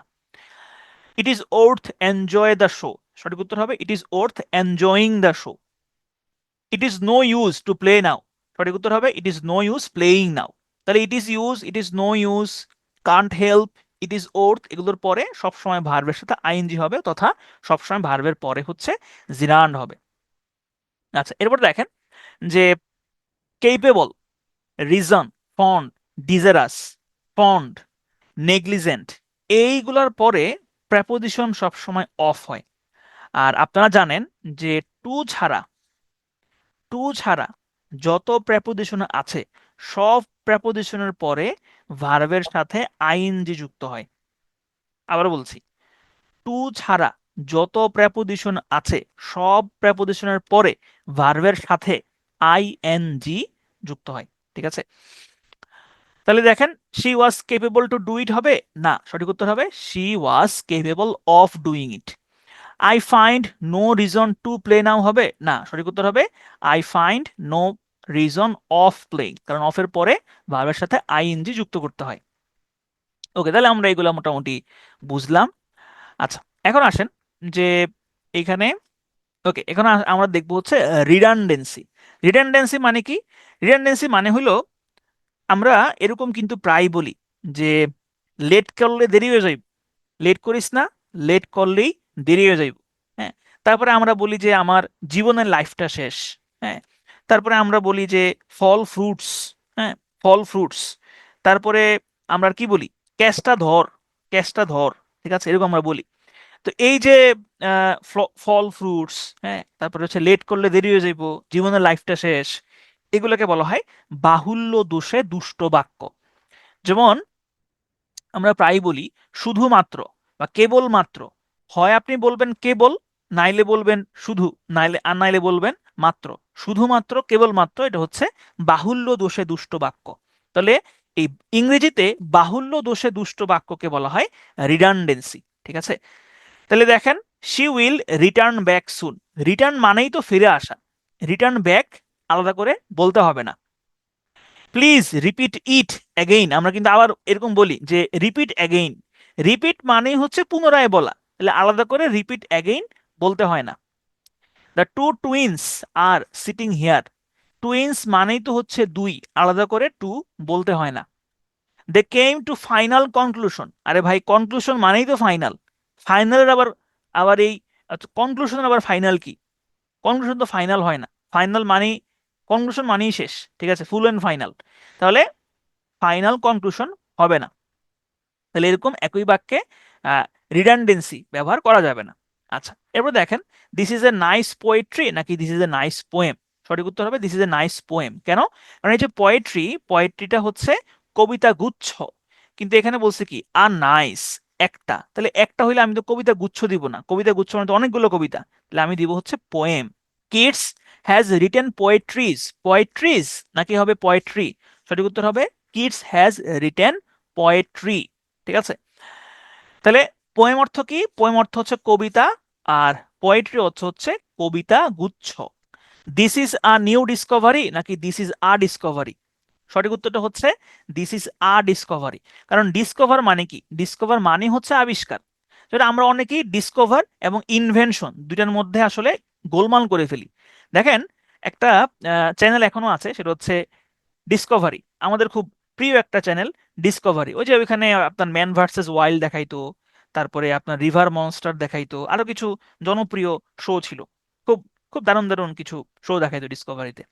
ডিসকভার মানে হচ্ছে যে একটা কিছু পৃথিবীতে আগে থেকেই ছিল, কিন্তু আপনি সেটা জানতেন না, কেউ একজন আপনাকে জানাই দিল যে হ্যাঁ এই যে দেখেন এটা হচ্ছে এইটা। যেমন ধরেন, আমরা এরকম পড়েছি না যে অক্সিজেন আবিষ্কার হয় অমুক সালে, তার মানে কি আবিষ্কার হওয়ার আগে মানুষ অক্সিজেন নিত না? নিত, কিন্তু এটা যে অক্সিজেন এটা মানুষজন জানতো না। তাহলে আমরা বলছি যে অক্সিজেন আবিষ্কার হয়েছে। ঠিক আছে, তার মানে এটা আগে থেকেই এক্সিস্টিং ছিল, কিন্তু এখন মানুষজন মানুষজন এটা জানলো এই মাত্র। সেই রকমকে বলা হয় ডিসকভারি। আর যদি হয় যে ইনভেনশন, ইনভেনশন মানে হচ্ছে নতুন একটা কিছু আবিষ্কার করা। যেমন ধরুন, আগে কখনই হচ্ছে ভ্যাকসিন ছিল না, তাহলে ভ্যাকসিন আগে থেকে ছিল না, নতুন করে একজন কেউ ভ্যাকসিন ইনভেন্ট করলো, আবিষ্কার করলো। তো বাংলাতে দুইটাই আমরা আবিষ্কার বলি, কিন্তু ইংরেজিতে একটা হচ্ছে ডিসকভার এবং আরেকটা হচ্ছে ইনভেন্ট। আচ্ছা, এরপরে দেখেন কি বলছে, both Didarul as well as Kashem came here, নাকি both Didarul and Kashem came here? মনে রাখবেন, কখনোই বথ এবং হচ্ছে অ্যাজ ওয়েল এস, বথ এবং অ্যাজ ওয়েল এস কখনো একসাথে বসে না, হবে both and, both Didarul Haq and Kashem came here. তাহলে বথের পরে হচ্ছে কি বসবে? and বসবে, এবং বথ and উভয়ই সমজাতীয় শব্দের পূর্বে বসে। ঠিক আছে, বথের পাশে কখনোই অ্যাজ ওয়েল এজ বসে। তাহলে অ্যাজ ওয়েল এজ কখন বসে, কখন বসে একটু পরে দেখবেন। এখন আসেন টেন্সের মিস ইউজ। টেন্সের মিস ইউজ আমরা মোটামুটি পারি, কারণ আমরা টেন্স তো মোটামুটি পড়ছি। যেমন দেখেন এখানে বলছে mother has come yesterday, come home yesterday নাকি মাদার কেম হোম ইয়েস্টারডে? সঠিক উত্তর হবে মাদার কেম হোম ইয়েস্টারডে। কেন? কারণ ইয়েস্টারডে আছে, ইয়েস্টারডে থাকলে আমরা জানি যে এটা একটা পাস্ট ইনডিফিনিট মিন করে, সুতরাং এখানে কেম হবে, এখানে কাম হবে না। আচ্ছা, এরপরে আসেন লাস্ট ইয়ার। আমরা জানি ইয়েস্টারডে, লাস্ট ইয়ার এগুলো থাকলে সবসময় পাস্ট ইনডিফিনিট হয়। ওকে, এখানে এগুলা লেখা আছে। তারপর দেখেন when he finds me he acted crazy, when he found me he acted crazy, এখানে কোনটা সঠিক বাক্য? এখানে সবাই মোটামুটি এটা পারবেন, এটা হচ্ছে 2 নম্বর বাক্যটা সঠিক। কেন 2 নম্বর বাক্যটা সঠিক? কারণ অবশ্যই অবশ্যই আমাকে যে কোনো একটা টেন্স ফলো করতে হবে, একটা সিঙ্গুলার সেন্টেন্সে যে কোনো একটা টেন্স আমাকে ফলো করতে হবে। এখানে আছে ফাইন্ডস, আবার এখানে আপনি দিলেন অ্যাক্টেড, এরকম হইলে হবে না। ঠিক আছে, যে কোনো একটা টেন্স ফলো করতে হয়। তাহলে কোনো কম্পাউন্ড এবং কমপ্লেক্স সেন্টেন্সের এক পাশে এর একটি পাস্ট টেন্স হলে অবশ্যই পরেরটাও হচ্ছে পাস্ট টেন্স হবে। ঠিক আছে, আই এম ফিলিং আনওয়েল নাকি আই ফিল আনওয়েল? সঠিক উত্তর হবে আই ফিল আনওয়েল, এটা আপনারা টেন্সে দেখেছেন। আই এম সিইং ইউ নাকি আই সি ইউ? সঠিক উত্তর হবে আই সি ইউ। কেন? কারণ হচ্ছে এই যে সি, তারপরে লুক, স্মেল, হিয়ার, এগুলাকে বলা হয় ভার্বস অফ পারসেপশন, অনুভূতির ভার্ব, এবং এগুলাকে নন অ্যাকশন ভার্বও বলে। আমি নিশ্চিত নন অ্যাকশন ভার্ব এবং অ্যাকশন ভার্ব আপনারা পড়েছেন। যদি পড়ে থাকেন তাহলে লাভ রিয়েক্ট দেন তো, তাহলে আমি আর এটা নিয়ে বিস্তারিত আলোচনা করব না। টেন্সের ক্লাসে মনে পড়েছেন আপনারা? ওকে, তাহলে আমি এটা এটা নিয়ে বিস্তারিত আলোচনা করছি না। তাহলে এই নন অ্যাকশন ভার্বগুলোর কন্টিনিউয়াস টেন্স হয় না। তবে কখনো কন্টিনিউয়াস টেন্স হয় না এটা আসলে খুব একটা সত্য না। কন্টিনিউয়াস টেন্স হয়, তবে সেটা আবার ভিন্ন অর্থ প্রদান করে। যেমন একটা ছোট্ট এক্সাম্পল দিই। ধরেন আমি বললাম যে I M seeing my doctor tomorrow, I am seeing my doctor tomorrow. এটার অর্থ কি? এটার অর্থ কি আপনি আগামীকালকে ডক্টরকে দেখতে যাবেন, এরকম না। এখানে কি বুঝাইছে? এখানে বুঝাইছে যে আগামীকালকে আপনি ডাক্তারকে ডাক্তার দেখাতে যাবেন আগামীকালকে, সেটা আপনি বুঝিয়েছেন। তাহলে এখানে সি দিয়ে কিন্তু দেখানো যেটা সি, ওই অর্থটা প্রকাশ করা হচ্ছে না। ঠিক আছে, এখানে অন্য আর একটা অর্থ দিচ্ছে। ধরেন আমি বললাম যে I am I am feeling his pulse, আমি তার পালস পরীক্ষা করছি। এখন এখানে কি ফিল দিয়ে কোনটা বোঝানো হচ্ছে? ফিল দিয়ে কি অনুভূতি বোঝানো হচ্ছে, নাকি তার পালস পরীক্ষা করতেছে সেটা বোঝানো হচ্ছে? পালস পরীক্ষা করতেছে সেটা বোঝানো হচ্ছে। এরকম যদি ভিন্ন অর্থ দেয়, এই ধরনের নন অ্যাকশন ভার্বগুলা বা ভার্বস অফ পারসেপশন গুলো যদি ভিন্ন অর্থ দেয়, তখন কন্টিনিউয়াস টেন্স হতে পারে, কিন্তু নর্মালি কন্টিনিউয়াস টেন্স হয় না। ঠিক আছে, agree, believe, know, recall, remember, understand, recognise, find, forget, dislike, mind, feel, hate, prefer, appear, seem, এইগুলাই হচ্ছে সেই ভার্বস অফ পারসেপশন। এগুলোকে বলা হয় ভার্বস অফ পারসেপশন, অথবা এগুলোকে ইমোশনাল ভার্ব বলা হয়। ইমোশনাল ভার্বও এগুলোকে বলা হয়ে থাকে। আচ্ছা, এখানে দেখেন, এখানে খুব গুরুত্বপূর্ণ একটা জিনিস, সেটা হচ্ছে while she entered the room she found me reading, when she entered the room she found me reading। এখানে কোন বাক্যটা সঠিক? এখানে 2 নাম্বার বাক্যটা হচ্ছে সঠিক, 1 নাম্বার বাক্যটা হচ্ছে ভুল। কেন? কারণ সবসময় মনে রাখবেন, while এর সাথে বা while যুক্ত যে ক্লজটা থাকে, সেই ক্লজটা সবসময় কন্টিনিউয়াস টেন্সে হয়। ওয়াইল যুক্ত কজটা সবসময় কন্টিনিউয়াস টেন্সে হয়। তাহলে সঠিক উত্তর হবে while he was walking, not while the played. ঠিক আছে, তাহলে এটা মাথায় রাখবেন যে ওয়াইল যুক্ত যেই ক্লজটা থাকে সেটা সবসময় কন্টিনিউয়াস টেন্সে হয়। সেটা পাস্ট কন্টিনিউয়াস টেন্সে হতে পারে, প্রেজেন্ট কন্টিনিউয়াস টেন্সে হতে পারে, দুইটাই হতে পারে। তবে ওয়াইল যুক্ত ক্লজটা সবসময় কন্টিনিউয়াস টেন্সে হয়। It is time for us go to college, নাকি it is time for us to go to college? এইখানে একটু প্যাচ লাগে। কেন প্যাচ লাগে? কারণ আমরা মুখস্থ যেটা জানি সেটা হইলো ইট ইজ টাইম অথবা ইট ইজ হাই টাইম যদি কোনো বাক্যে থাকে, তাহলে পরের যেই ক্লজটা থাকে সেটাকে আমরা মুখস্থ কি করে দিই, সেটাকে আমরা পাস্ট ইনডিফিনিট বসাইয়া দিই। তবে এখানে খেয়াল রাখতে হবে ইট ইজ টাইমের পরে কি আছে। দেখেন, ইট ইজ টাইমের পরে এখানে রয়েছে প্রেপোজিশন, এরপরে একটা object, it is time for আস।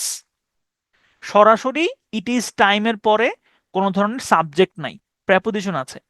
যদি ইট ইজ টাইমের পরে এই রকম প্রেপোজিশন থাকে, খেয়াল করেন, যদি ইট ইজ টাইমের পরে এইরকম প্রেপোজিশন থাকে, তখন এই যে ভার্ব, এই ভার্বের আগে একটা ইনফাইনিটিভ হয়, অর্থাৎ টু প্লাস ভার্বের বেস ফর্ম বসে। তাহলে সঠিক উত্তরটা হবে কি, ইট is time for us to go to college. ঠিক আছে, আচ্ছা, যদি এরকম হয় যে ইট ইজ টাইমের পরে হচ্ছে প্রেপোজিশন এবং এর পরে কোনো অবজেক্ট নাই, সরাসরি রয়েছে টু প্লাস হচ্ছে ভার্ব, সেক্ষেত্রে টু এর পরে ভার্বের বেস ফর্মটা বসবে। ইট is time to play cricket. ঠিক আছে, ইট is time to playing cricket হয় না, it is time to play cricket হয়। আচ্ছা, আর এটা তো আমরা আমরা মোটামুটি জানি যে ইট ইজ টাইম এর পরে যদি একটা ক্লজ থাকে, যে দেখেন এই যে এটা একটা ক্লজ, দে টেক। আচ্ছা, ক্লজ ক্লজ যে আমি বলতেছি, আপনাদেরকে তো ক্লজ পড়ানো হয় নাই, তাহলে ক্লজ কেমনে বুঝবেন? আচ্ছা, একটা ছোট্ট এক্সাম্পল দিই, ক্লজ কাকে বলে। একটা ক্লজ হইতে হইলে ন্যূনতম হচ্ছে সাবজেক্ট লাগবে এবং একটা ভার্ব লাগবে। কোন ভার্ব? একটা ফাইনাইট ভার্ব লাগবে। ঠিক আছে, একটা ক্লজ হইতে হইলে ন্যূনতম একটা সাবজেক্ট লাগবে এবং একটা ফাইনাইট ভার্ব লাগবে। এই এতটুকু অংশকে আপনি ক্লজ বলতে পারবেন। এখন আপনাদের মনে পাল্টা প্রশ্ন আসতে পারে যে ভাই, এটা যদি ক্লজ হয় তাহলে সেন্টেন্স কোনটা? হ্যাঁ, খুবই ভ্যালিড প্রশ্ন। দেখেন, যে কোনো একটা সেন্টেন্সে, ধরুন আমি বললাম যে ই ইটস বিরিয়ানি, সে বিরিয়ানি খায়। এইখানে দেখেন, হি ইটস বিরিয়ানি, এটা একটা ক্লজ, এবং এই একটা ক্লজই একটা সেন্টেন্সে পরিণত হয়েছে। যদি কোন একটা ক্লজ একটা সেন্টেন্সে পরিণত হওয়ার ক্ষমতা রাখে, তখন সেই ক্লজটাকে বলা হয় প্রিন্সিপাল ক্লজ। আবার ধরেন আমি বললাম যে if he eats biryani his gym trainer will punish him. If he eats biryani his gym trainer will punish him.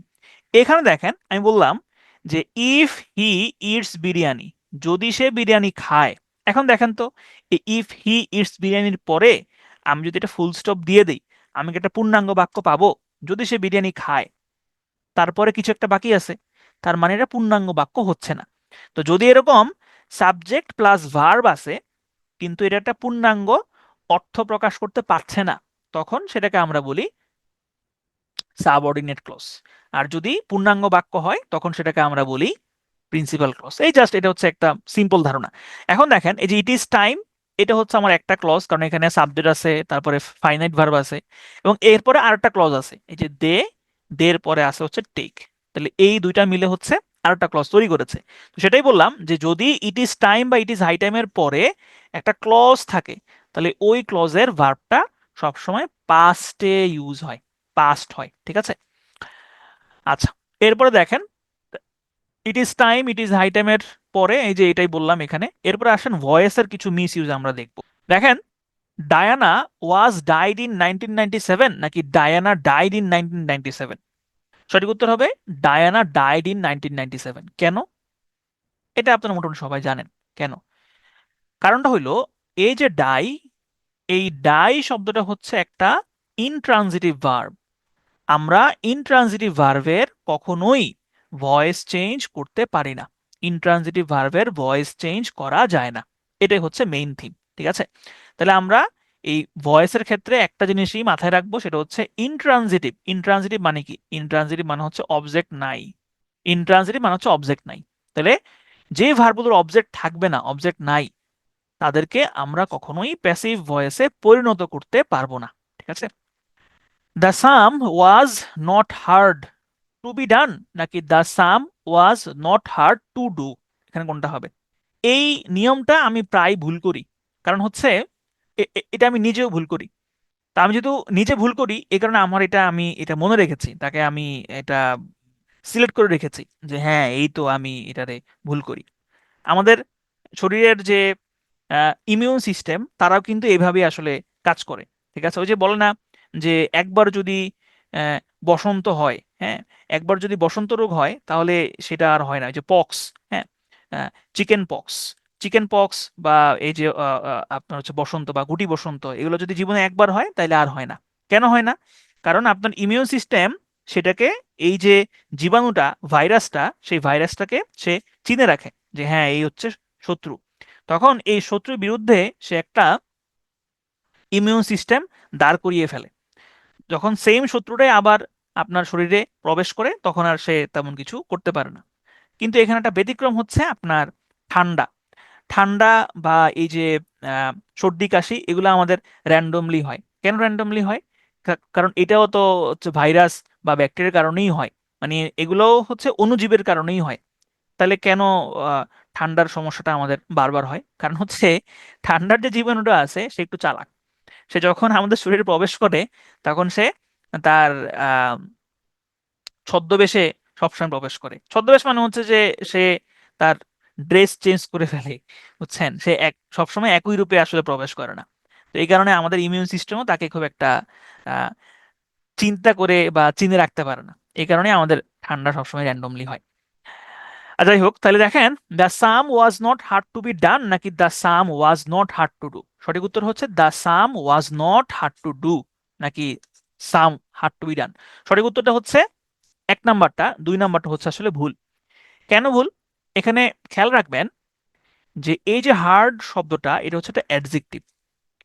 এই অ্যাডজেক্টিভের পরে যদি আপনি দেখেন ইনফাইনিটিভ বসছে, আবার খেয়াল করেন, অ্যাডজেক্টিভের পরে যদি ইনফাইনিটিভ থাকে তাহলে সেই ইনফাইনিটিভের পরে বি ভার্ব যুক্ত করে ভি3 লিখতে হয়। ঠিক আছে? Bangla is difficult to be learned নাকি Bangla is difficult to learn? সঠিক উত্তর হবে বাংলা ইজ ডিফিকাল্ট টু। আচ্ছা, দেখেন আমি এটা ভুল করছি, ওই যে বললাম না আমি এটা ভুল করি, আমি এটা আবার ভুল করছি। আচ্ছা, আমি একটু ভুল করছি। সেটা হচ্ছে যে এই অ্যাডজেক্টিভের পরে, অ্যাডজেক্টিভের পরে কখনোই হচ্ছে ভার্বটা চেঞ্জ হয় না। অর্থাৎ অ্যাডজেক্টিভের পরে কখনোই হচ্ছে টু বি হয় না। বি ভার বি হয়ে তারপরে হচ্ছে আপনার পাস্ট পার্টিসিপল হয় না। ঠিক আছে? সবসময় হচ্ছে টু এর পরে ভার্বের বেস ফর্মটা বসে যায়। তাহলে Bangla is difficult to learn হবে, টু বি লার্ন হবে না। এখানেও সেম জিনিসটাই হচ্ছে, the sum was not hard to do হবে, হার্ড টু বি ডান হবে না। ঠিক আছে? তাহলে আমি একটু এটা আবারও বলি, যেহেতু আমি আমি ভুল করি বারবার, আজকে আবার ভুল করেছি। আপনারা ভুল করেন না, ঠিক আছে? The sum was not hard to do হবে, হার্ড টু বি ডান হবে না। কেন? কারণ হচ্ছে যে অ্যাডজেক্টিভের পরে, এই যে দেখেন এই হার্ডটা হচ্ছে অ্যাডজেক্টিভ, অ্যাডজেক্টিভের পরে যেই ইনফাইনিটিভটা বসে, সেই ইনফাইনিটিভের পরে সরাসরি ভার্বের ভি ওয়ানটা বসে যায়, বেস ফর্মটা বসে যায়। কখনই হচ্ছে বি যুক্ত করে তারপরে প্যাসিভ ভয়েসে লিখতে হয় না। ঠিক আছে, এই জিনিসটাই খেয়াল রাখবেন। আচ্ছা, এখন আসেন অ্যাডজেক্টিভ এবং অ্যাডভার্ব মিসইউজ, এগুলো খুব ইজি, এগুলো আপনারা আগেও দেখছেন। ইট ইজ মাচ ইন্টারেস্টিং নাকি ইট ইজ ভেরি ইন্টারেস্টিং? সঠিক উত্তর হচ্ছে ইট ইজ ভেরি ইন্টারেস্টিং, এখানে মাচ ইন্টারেস্টিং হয় না। হি ওয়াজ ভেরি ইন্টারেস্টেড নাকি হি ওয়াজ মাচ ইন্টারেস্টেড? সঠিক উত্তর হচ্ছে হি ওয়াজ মাচ ইন্টারেস্টেড। তার মানে হচ্ছে এখানে আমরা একটু একটু প্যাচের মধ্যে পড়ে গেলাম। সেটা হচ্ছে দেখেন, ইন্টারেস্টিং এবং হচ্ছে ইন্টারেস্টেড, এই দুইটাই হচ্ছে অ্যাডজেক্ট, দুইটাই অ্যাডজেক্টিভ। যেমন আমি বললাম হি ওয়াজ, ধরেন আমি বললাম, আমরা কি এরকম বলি যে ধরেন কেউ আপনাকে একটা প্রপোজাল দিল, আপনি বললেন যে আমার আমি এটাতে আগ্রহ পাচ্ছি, তাহলে আপনি কি বলবেন আই এম ইন্টারেস্টিং নাকি আই এম ইন্টারেস্টেড? আপনি অবশ্যই বলবেন আই এম ইন্টারেস্টেড, আমি আগ্রহী। আবার ধরুন আপনি একটা মুভি দেখলেন, আপনি কি বলবেন? দ্য মুভি ইজ ইন্টারেস্টিং নাকি দ্য মুভি ইজ ইন্টারেস্টেড? আপনি বলবেন দ্য মুভি ইজ ইন্টারেস্টিং, মুভিটা খুবই চমকপ্রদ। তাহলে এখানে মেইন থিমটা কি আসলে?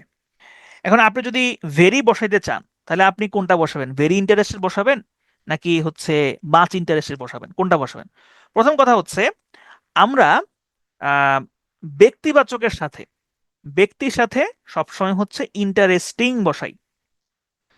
আর এছাড়া অন্য যেগুলো আছে, সরি, ইন্টারেস্টেড বসাই ব্যক্তিবাচকের সাথে, যেমন he is interested, I am interested, you are interested, they are interested.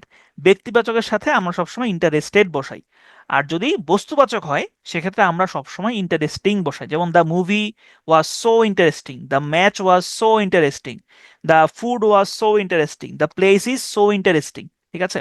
Are interested আমরা যখন বসাবো তখন সেটার সাথে আমরা মাছ বসাই, অর্থাৎ ব্যক্তিবাচকের সাথে আমরা মাছ বসাবো এবং ইন্টারেস্টেড বসাবো। আর যদি ইন্টারেস্টিং বলি সেক্ষেত্রে আমরা ভেরি বসাবো। এটাকে আরেকটু সহজ করা যায়, সেটা হচ্ছে যখন আমরা প্রেজেন্ট পার্টিসিপল বসাবো অর্থাৎ ভার্বের সাথে আইএনজি, তখন আমরা বলবো very.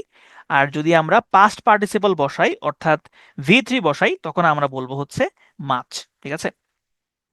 Okay, I am much happy now নাকি I am very happy now? সঠিক উত্তর হবে I am very happy now. আমরা মাছ হ্যাপি আসলে বলি না, কিন্তু মাছ আমরা বলি একটা জায়গাতে। সেটা কোন জায়গায় বলি? He is very better today নাকি he is much better today? আমরা বলবো he is much better today. তাহলে এখানে আমরা ভেরি বেটার বলবো না। তাহলে এখানে আহ ঝামেলাটা কোন জায়গায় বা নিয়মটা আসলে কিভাবে কাজ করছে? কাজ করছে এইভাবে যে এই যে হচ্ছে মাছ শব্দটা, এই মাছ শব্দটা হচ্ছে সবসময় কম্পারেটিভ ডিগ্রির সাথে বসে। আর এই যে ভেরি শব্দটা, এই ভেরি শব্দটা সবসময় পজিটিভ ডিগ্রির সাথে বসে। এই কারণে আমরা বলেছি আই এম ভেরি গুড, আমরা কিন্তু বলি না মাছ গুড, আমরা বলি হচ্ছে ভেরি গুড। ঠিক আছে? I am comparatively better today নাকি I am comparatively well today? এটা হইলো ওই যে একটু আগে আমরা দেখেছি যে জীবনের লাইফটা শেষ, তারপরে ক্যাশটা ধর, লেট করলে দেরি হয়ে যাবে, এটা হচ্ছে সেইটা, অর্থাৎ রিডান্ডেন্সি। যেমন হচ্ছে I am comparatively better today, comparatively এইটাও হচ্ছে একটা কম্পারেটিভ, বেটার এটাও একটা কম্পারেটিভ। তাহলে দুই কম্পারেটিভ আপনি কখনোই একসাথে বসাইতে পারবেন না। ঠিক আছে? আপনাকে লিখতে হবে I am comparatively well today. ঠিক আছে? This boy is the most smallest in the class নাকি this boy is the smallest in the class? সঠিক উত্তর হবে this boy is the smallest in the class. কেন? কারণ হচ্ছে আমরা জানি যে, আচ্ছা, ইংরেজিতে, বাংলাতে হচ্ছে অক্ষর, অক্ষর কোনটা? অক্ষর আর বর্ণের মধ্যে কিন্তু পার্থক্য আছে। অক্ষর কোনটা? ধরেন বললাম বাংলাদেশ, এই বাংলাদেশের মধ্যে অক্ষর কয়টা? বাংলাদেশের মধ্যে অক্ষর হচ্ছে দুইটা। কিভাবে? বাংলা এটা হচ্ছে একটা অক্ষর, আর দেশ এটা হচ্ছে একটা অক্ষর, এই দুইটা অক্ষর মিলে হয় বাংলাদেশ। এই অক্ষরের ইংরেজি হচ্ছে সিলেবল। আপনারা ছোটবেলায় পড়েছেন, হাই স্কুল বা হাই স্কুলে আমরা পড়েছি যে অ্যাডজেটিভের ক্ষেত্রে যেই শব্দগুলো হচ্ছে একের বেশি সিলেবল থাকে, একের অধিক সিলেবল থাকে, সেইগুলোকে আমরা মোস্ট এবং মোর দিয়ে হচ্ছে পজিটিভ, কম্পারেটিভ এবং সুপারলেটিভ ডিগ্রি করি। যেমন কি ধরেন আমি বললাম বিউটিফুল। বিউটিফুল এখানে কয়টা সিলেবল? বিউটি একটা সিলেবল, ফুল আরেকটা সিলেবল, দুইটা সিলেবল। আমরা কিন্তু এটাকে বিউটিফুলার বলি না, বিউটিফুলেস্ট বলি না, আমরা বলি মোর বিউটিফুল এবং হচ্ছে মোস্ট বিউটিফুল। ঠিক আছে? আর যেগুলো এক সিলেবল, যেমন স্মল, এখানে একটাই সিলেবল, এগুলাকে আমরা ইআর এবং ইএসটি যোগ করে যথাক্রমে কম্পারেটিভ এবং সুপারলেটিভ ডিগ্রি করি। তাহলে এখানে দেখেন মোস্টও আছে আবার স্মলেস্টও আছে, তাহলে দুইটা, তাহলে ডাবল সুপারলেটিভ হবে না। তাহলে মেইন থিমটাই হচ্ছে কখনোই আমরা ডাবল কম্পারেটিভ বা ডাবল সুপারলেটিভ বসাবো না। ঠিক আছে? ওকে, এবার দেখেন এখানে বলছে she is taller of the two girls নাকি she is the taller of the two girls. Normally আমরা যেটা জানি সেটা হচ্ছে যে সুপারলেটিভ যে ডিগ্রিগুলো আছে, সুপারলেটিভ ডিগ্রি কোনটা? ওই যে গুড, বেটার, বেস্ট, এখানে বেস্ট হচ্ছে সুপারলেটিভ। সুপারলেটিভ ডিগ্রির আগে আমরা হচ্ছে দা বসাই। সুপারলেটিভ ডিগ্রির আগে আমরা দা বসাই। ঠিক আছে? এখন সুপারলেটিভ ডিগ্রির আগে আমরা দা বসাই, কম্পারেটিভ ডিগ্রির আগে কিন্তু আমরা দা বসাই না, এটা হচ্ছে নর্মাল নিয়ম। কিন্তু কিছু ব্যতিক্রম আছে। সেই ব্যতিক্রমের একটা হলো, দেখেন এখানে বলছে she is the taller of the two girls. যখন আপনি দুইজনের মধ্যে তুলনা করবেন, দুইজনের মধ্যে কম্পারেটিভ তুলনা চলে আসবে, তখন এই কম্পারেটিভ ডিগ্রির আগে দা বসবে, দা বসাইতে হয়। ঠিক আছে? কি হইছে? কোনো সমস্যা হচ্ছে নাকি? না, কোনো সমস্যা তো নাই। এই যে মিটে যারা আছেন তারাও দেখতে পাচ্ছেন, তারপরে জুমে যারা আছেন তারাও দেখতে পাচ্ছেন। ওকে, কোনো সমস্যা নাই। ওকে, তাহলে আমরা যেটা বলছিলাম সেটা হচ্ছে যে দুইজনের মধ্যে যদি আপনি কম্পারেটিভ করেন, তুলনা করেন, তাইলে ওই কম্পারেটিভ ডিগ্রির আগে অবশ্যই আপনাকে দা বসাইতে হবে। সঠিক উত্তর হচ্ছে she is the taller of the two girls. এটা কিন্তু মাঝে মধ্যে পরীক্ষাতে আসে। ঠিক আছে? She is the taller of the two girls. Okay, তাহলে এগুলো আমরা মোটামুটি বুঝছি। তারপর দেখেন he is brilliant and taller than Habib নাকি he is more brilliant and taller than Habib. সঠিক উত্তরটা হচ্ছে he is more brilliant and taller than Habib. মানে মেইন থিমটাই হচ্ছে এখানে যদি দুইটা অ্যাডজেক্টিভ থাকে তাহলে দুইটা অ্যাডজেক্টিভেরই আপনার কম্পারেটিভ করতে হবে, আপনি যে কোনো একটার কম্পারেটিভ করতে পারবেন না। ওকে, এগুলো এখানে বলা হয়েছে, এগুলো আমরা মোটামুটি বুঝছি। Runa is stronger than me নাকি Runa is stronger than I. সঠিক উত্তর হবে Runa is stronger than I. কেন? কারণ দেনটা হচ্ছে একটা কনজাংশন, কনজাংশনের পরে সব সময় হচ্ছে সাবজেক্টিভ ফর্মটা বসে, প্রোনাউনের সাবজেক্টিভ ফর্ম বসে।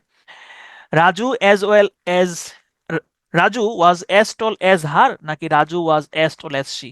সঠিক উত্তর হবে Raju was as tall as she. তাহলে এখানে নিয়মটা আসলে কি? মেন নিয়মটা হচ্ছে যে এই যে দেন তারপরে অ্যাজ, এগুলোর পরে সবসময় হচ্ছে প্রোনাউনের সাবজেক্টিভ ফর্ম বসে, কিন্তু লেট এবং টু এগুলোর পরে সবসময় প্রোনাউনের অবজেক্টিভ ফর্ম বসে। ঠিক আছে? ওকে, তারপরে দেখেন Mina is better than last year নাকি Mina is better than she was last year. সঠিক উত্তর হবে Mina is better than she was last year. অর্থাৎ এখানে মেন জিনিসটাই হচ্ছে আপনাকে দুইটা কম্পারেটিভ সেন্টেন্স যদি দুইটা ক্লজ থাকে, তবে প্রত্যেকটাকে হচ্ছে আলাদা করে সাবজেক্ট এবং ভার্ব হিসেবে লিখতে হবে। মানে ব্যাপারটা হচ্ছে এরকম, আর একটু বুঝাই। দেখেন এখানে বলছে হি ওয়ার্কস হার্ডার দেন ইয়েস্টারডে। এখন এখানে কি আমি ইয়েস্টারডের সাথে তুলনা করছি নাকি ইয়েস্টারডের কাজের সাথে তুলনা করছি?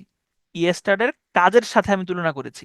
তাহলে সঠিক বাক্যটা হবে he works harder than he did yesterday. ঠিক একইভাবে দেখেন এখানে আগের আগের সেন্টেন্সটা, Mina is better than last year নাকি Mina is better than she was last year. সঠিক উত্তরটা হবে Mina is better than she was last year. এরপরে আসেন হচ্ছে এখানে সুপিরিয়র, তারপরে ইনফেরিয়র, সিনিয়র, এগুলোর পরে সবসময় টু বসে, এগুলোর পরে কখনোই দেন বসে না। সিনিয়র টু হয়, ইনফিরিয়র টু হয়, জুনিয়র টু হয়, হ্যাঁ, এগুলোর পরে কখনোই দেন বসে না। Okay, she behaved friendly with him নাকি she behaved in a friendly way with him, এটাও আমরা দেখেছিলাম। ওই যে একটু মনে করার চেষ্টা করেন। কি কান্নাকাটি শুরু হয়ে গেছে? এই শেষ, প্রায় শেষ, আমরা একদম শেষ দিকে চলে আসছি, আর কান্নাকাটি করেন না। ঠিক আছে? শেষ দিকে, আমরা একদম শেষ দিকে চলে আসছি। শি বিহেভড ফ্রেন্ডলি, এই যে ফ্রেন্ডলি, এই ফ্রেন্ডলিটা কি অ্যাডজেক্টিভ নাকি অ্যাডভার্ব? এই ফ্রেন্ডলিটা হচ্ছে অ্যাডজেক্টিভ। কারণ আমরা জানি ফ্রেন্ড শব্দটা নাউন, নাউনের সাথে এল ওয়াই যুক্ত করলে কি হয়, নাউনের সাথে এল ওয়াই যুক্ত করলে হয়ে যায় অ্যাডজেক্টিভ। তাহলে এখানে শি বিহেভড ফ্রেন্ডলি উইথ হিম হয় না, she behave in a friendly way with হিম হয়। ঠিক আছে। তারপরে শি স্পোক লোলি, লো লোলি, এই লোলিটা হচ্ছে আপনার এটা হচ্ছে একটা অ্যাডজেক্টিভ। তাহলে আমরা এরকম লোলি ভয়েস দিব, ইন এ লোলি ভয়েস হয়, কিন্তু স্পিক লোলি হয় না। হইতে পারে যে স্পিক হি স্পোক স্লো অথবা স্লোলি, এরকম হইতে পারে। ঠিক আছে। He is a most perfect জাজ নাকি হি ইজ এ পারফেক্ট জাজ? সঠিক উত্তরটা হবে হি ইজ এ পারফেক্ট জাজ। এমনিতে দেখলে হচ্ছে এটাকে সঠিক বলে মনে হয়, কিন্তু এটা আসলে সঠিক না। কেন? কিছু কিছু শব্দ আছে, যেমন আপনার পারফেক্ট, তারপরে complete, chief, equal, universal, unanimous, round, unique, golden, supreme, false, এগুলোর কখনোই কম্পারেটিভ সুপারলেটিভ হয় না, কারণ এরা নিজেরাই হচ্ছে সুপারলেটিভ। এদের আলাদা করে সুপারলেটিভ ডিগ্রি করতে হয় না, আলাদা করে কম্পারেটিভ ডিগ্রি করতে হয় না। এই কারণেই মোস্ট সুপ্রিম হয় না, হ্যাঁ, মোস্ট কমপ্লিট হয় না, মোর কমপ্লিট হয় না, কারণ এগুলো নিজেরাই সুপারলেটিভ হিসেবে কাজ করে। শি লুকস বিউটিফুললি নাকি শি লুকস বিউটিফুল? সঠিক উত্তর হবে শি লুকস বিউটিফুল। কেন? কারণ হচ্ছে বিউটিফুল এবং শি, এই দুইটা হচ্ছে এই বিউটিফুল হচ্ছে শি এর কমপ্লিমেন্ট, এবং এই যে মাঝখানে লুক, লুকটা হচ্ছে একটা লিঙ্কিং ভার্ব। ঠিক আছে। তাহলে আমরা বিউটিফুললি যদি দেই, শি লুকস বিউটিফুললি, তার মানে হচ্ছে কি, তার মানে আমি বুঝাচ্ছি যে সে ভালোভাবে তাকাচ্ছে। কিন্তু এখানে তো ভালোভাবে তাকানো বোঝানো হয় নাই, বোঝানো হচ্ছে যে সে সুন্দর। সুতরাং এখানে হবে শি লুকস বিউটিফুল। ঠিক আছে। তাহলে এখানে মেইন ব্যাপারটা হচ্ছে এই যে লিঙ্কিং ভার্বগুলো যেগুলো আছে, যেমন এই যে seem, feel, appear, look, linking verb আপনারা প্রথম ক্লাসে পড়েছেন, ওই যে কমপ্লিমেন্ট পড়ার সময় লিঙ্কিং ভার্ব পড়ছেন। এই লিঙ্কিং ভার্বের সাথে কখনোই অ্যাডভার্ব বসে না, সবসময় হচ্ছে অ্যাডজেক্টিভ বসে। এরপর আসেন আর্টিকেল মিসইউজ। আর্টিকেল মিসইউজটা আমরা অলরেডি দেখছি। যেমন দেখেন এখানে বলছে check the beast in you নাকি চেক বিস্ট ইন ইউ? সঠিক উত্তর হবে check the beast in you. দেখেন এই যে বিস্ট, বিস্ট শব্দের অর্থ কি? বিস্ট শব্দের অর্থ হচ্ছে পশু। কিন্তু এখানে যে বলছে check the beast in you, এটার মানে হচ্ছে তোমার মনের পশুত্বকে খেয়াল করো, বা তোমার মনের পশুত্বের প্রতি নজর দাও। খুব ছোটবেলায়, আমি ঠিক জানি না কোন ছোটবেলা, প্রাইমারি স্কুল বা হাই স্কুলে এই কথাটা এক স্যার বলেছিল, কোন স্যার বলেছিল সেটাও ভুলে গিয়েছি। সেটা হচ্ছে যে একজন, একটা সাপের পক্ষে কখনো বাঘ হওয়া সম্ভব না। একটা সাপ সবসময় সাপ থাকে, একটা গরু সবসময় গরুই থাকে, একটা বাঘ সে সবসময় বাঘই থাকে, একটা বিড়াল সবসময় বিড়াল থাকে। পৃথিবীর একমাত্র প্রাণী হচ্ছে মানুষ, যে অনেক কিছু হইতে পারে। একটা মানুষ, সে ভালো মানুষ হইতে পারে, সে খারাপ মানুষ হইতে পারে, সে ভালো এবং খারাপ দুইটার মিক্সচার হইতে পারে। সে চাইলে বাঘের মতো হইতে পারে, সে চাইলে বিড়ালের মতো হইতে পারে, সে চাইলে সাপের মতো হইতে পারে, সে চাইলে কুকুরের মতো হইতে পারে, সবকিছু সে চাইলে হইতে পারে। আমরা এখানে এই যে যারা আমার কথা শুনছেন বা আমি, আমরা মানুষ, আমাদের সবার প্রত্যেকের মধ্যে একজন পটেনশিয়াল মার্ডারার আছে, পটেনশিয়াল থিফ আছে, পটেনশিয়াল একজন ভালো মানুষ আছে, সবকিছুই আছে। এখন আপনি আসলে কোনটা হবেন এটা আসলে আপনার উপরে নির্ভর করে। ঠিক আছে। এবং এটা অনেক সময় পরিবার, পরিস্থিতি, পরিবেশের উপরও নির্ভর করে, আবার নিজের উপরও নির্ভর করে। ধরেন আপনাকে যদি প্রশ্ন করা হয় যে আপনি কখনো খুন করেছেন কিনা, বা আমাকে যদি প্রশ্ন করা হয় আমি কখনো খুন করেছি কিনা, আপনার কি উত্তর দিবেন? অসম্ভব, আমরা খুন করি নাই। কিন্তু আমরা আসলে প্রতিনিয়ত খুন করি, সেটা আমরা অবচেতন মনে করি। ধরেন এই যে আপনারা পড়তে পড়তে একটা মশা কামড় দিছে, আপনি আপনি একটা মশারে মেরে ফেলছেন, তো এটা খুন না? এটা তো অবশ্যই খুন। আপনি আপনি একটা প্রাণীকে মেরে ফেলছেন, তো এটা খুন না? খুন। তবে এখানে আমি যেই খুনের কথা বলছি সেটা হচ্ছে যে মানুষ খুন করা, মানুষ খুনাখুনি, আমরা তো সেটাকে খুন বলে মনে করি। কোনো প্রাণীকে হত্যা করা তো আর আমরা খুন বলে মনে করি না, ঠিক না? তো এখন মানুষের পক্ষে সবকিছু হওয়া সম্ভব। তো এই যে মানুষের পক্ষে সবকিছু হওয়া সম্ভব, এখানেই বলেছে beast, check the beast in you, তোমার মনের যে পশুত্ব সেটার প্রতি নজর দাও। আমার প্রায়ই হচ্ছে যে একটা প্রশ্ন মনে জাগতো, যে এই যে যারা পুলিশ বা যারা সেনাবাহিনী বা এই যে আইন শৃঙ্খলা রক্ষাকারী বাহিনী, দেখবেন সরকার যায়, সরকার চেঞ্জ হয়, সরকার আসে, নতুন সরকার যায়, নতুন সরকার আসে, পুরাতন সরকার চলে যায়, পুলিশের চেহারা কখনো চেঞ্জ হয় না। পুলিশ বাহিনী কখনো চেঞ্জ হয় না, তারা তাদের ডিউটি পালন করে যায়। সরকারি, যখন আগের সরকার ক্ষমতা ছিল, তখনও রাস্তায় নামলে কোনো কিছু হইলে আপনার মারধর করতো। এখনো যদি আপনি রাস্তায় নামেন তাও আপনারে মারধর করবে।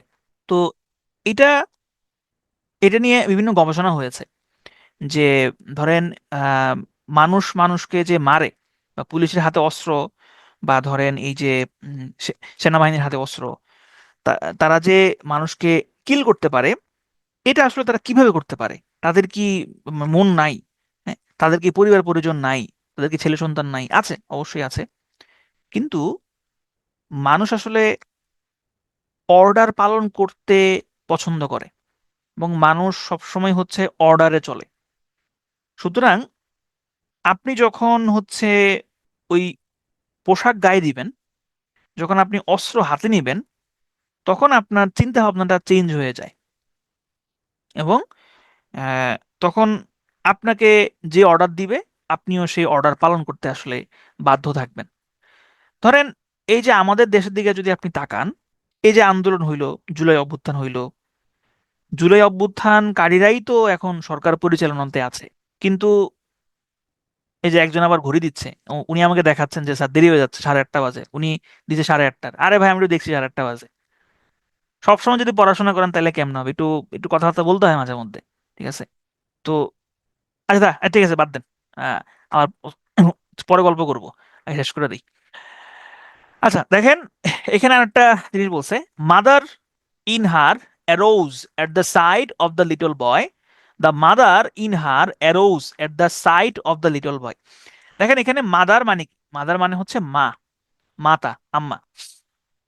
কিন্তু এখানে কোন বাক্যটা সঠিক? সঠিক বাক্যটা হচ্ছে the mother in her arose at the side of the little boy. Normally আমরা যেটা জানি যে মাদার এটা হচ্ছে একটা কমন নাউন।